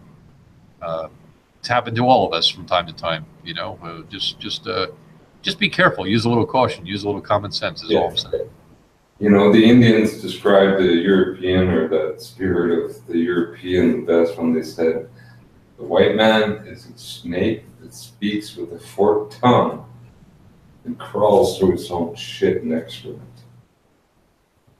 What they think about us. That's what I think about our politicians and their system. They are the snakes. They crawl through their own stuff. Yeah, and I was listening before I jumped in here and stuff. I was listening to another live stream, and the same thing applied, where it just got to the point where the whole race thing was coming in, and you know, race on race, and back and forth and everything else. And you're you know, and as I'm listening, I'm like, you know, there are no colors. There are no tribes. We are all here. It's I am me. Yeah. Jimbo is him. Katz is her. You know, FPV is him. We are individually. You know, and I don't know if that's the correct term. Everybody is them. All right. Let's collectively we can all, you know, kind of agree on some certain things and move forward. And everybody to attack everybody else. Well, the way I see it, I'm willing to see myself as equal to anybody else. Anyone who thinks they're better than me, I've got a bit of an issue. Right. Yeah. That's a better point. That's kind of the point I was going for, because everyone's equal. Men, women, children. Everybody is in this. Whether you want to be in it or not, guess what? You got a front row. Yeah, you're in it. You're in it. Can't get out of it. It's true. We're all equal. We're all equal. It doesn't matter what skin, what nationality we're from. No. We're all equal. Exactly. And the problem is people who think they're superior. Big problem. Yeah. The only difference that we're not equal is the rich. Well, sometimes it's not even about money. Sometimes people think there's God and them and their group and then everyone else. That's not, it's one-upmanship, I guess they call it. You got a push mower, I'm getting a riding mower. Oh, I got a 48-inch thing behind my tractor now for mowing lawns. So, you know, it's one-upmanship. I bought an airplane and I buzz mow my lawn. Just escalation, you know. That sickness that they call competition is promoted. Look at what they do with the so-called Olympics. Again, it's a way of keeping the masses feeling psychologically inferior. These are athletes, oh, they're great. Hockey players, oh, they're great. Ball players, oh, they're great. Astronauts, oh, they're great. What are you? Oh, I have my lunch pail and I go and I clock in and clock out. Oh, you're nothing, eh? These guys are great. NASA's great. You just punch a clock. Yeah. Psychological warfare, it's a game. Look how fast people change when they wear a hat. You know, and that's all it is. It's a type of imposterism when a person puts on a uniform, plays that role. It's an imposter, no matter what role. Dangerous. It's very dangerous for our society. Again, the authority would have it all equally. Well, James and Larry, I appreciate you guys coming. I'm gonna head out. I think I got. Have a good sleep and good night.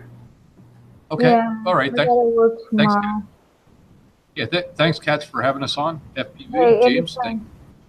Yeah, Hey, sorry guys, Larry. I got carried away in chat there answering questions. I've been busy typing in chat. I got carried away, but it was by the police. No, that's coming. Hey, Larry. I got my first letter back. I sent them all the information I could, which went back 7 years, not 10. They sent me a screaming letter back that I have to respond to more questions immediately and stuff. And I sent them all I could. I mean, I don't know what else to send them, you know. DNA sample maybe? But anyway, they sent me a screaming letter. Oh, man. They think I'm Howard Hughes or something there. Actually, Jimbo hit me up on social media with that one because I want to see how that comes out. And Katz, go ahead. You can lead us out of here. Okay. Thank you. Good night there, Katz, and good night, FPV. Jimbo, thank you Jimbo, for hi, coming Larry. on the chat again coming here and talking. I know you have a lot to say still. I hope you still come on the panel. Same thing with Larry. You guys are always welcome. When I tell you guys if you want to be on the panel, I say with all my heart that I want you guys on the panel. Thank you. Yeah. I'm honored and pleased too. I thank you. And I'd be glad to come back. Try not to drown out everybody.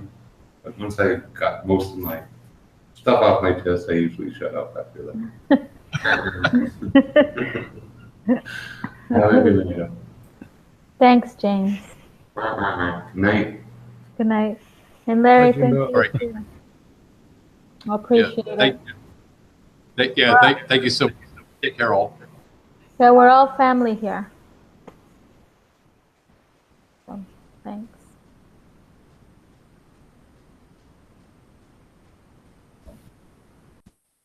Well, bye everyone in chat. The cats are shutting it down now.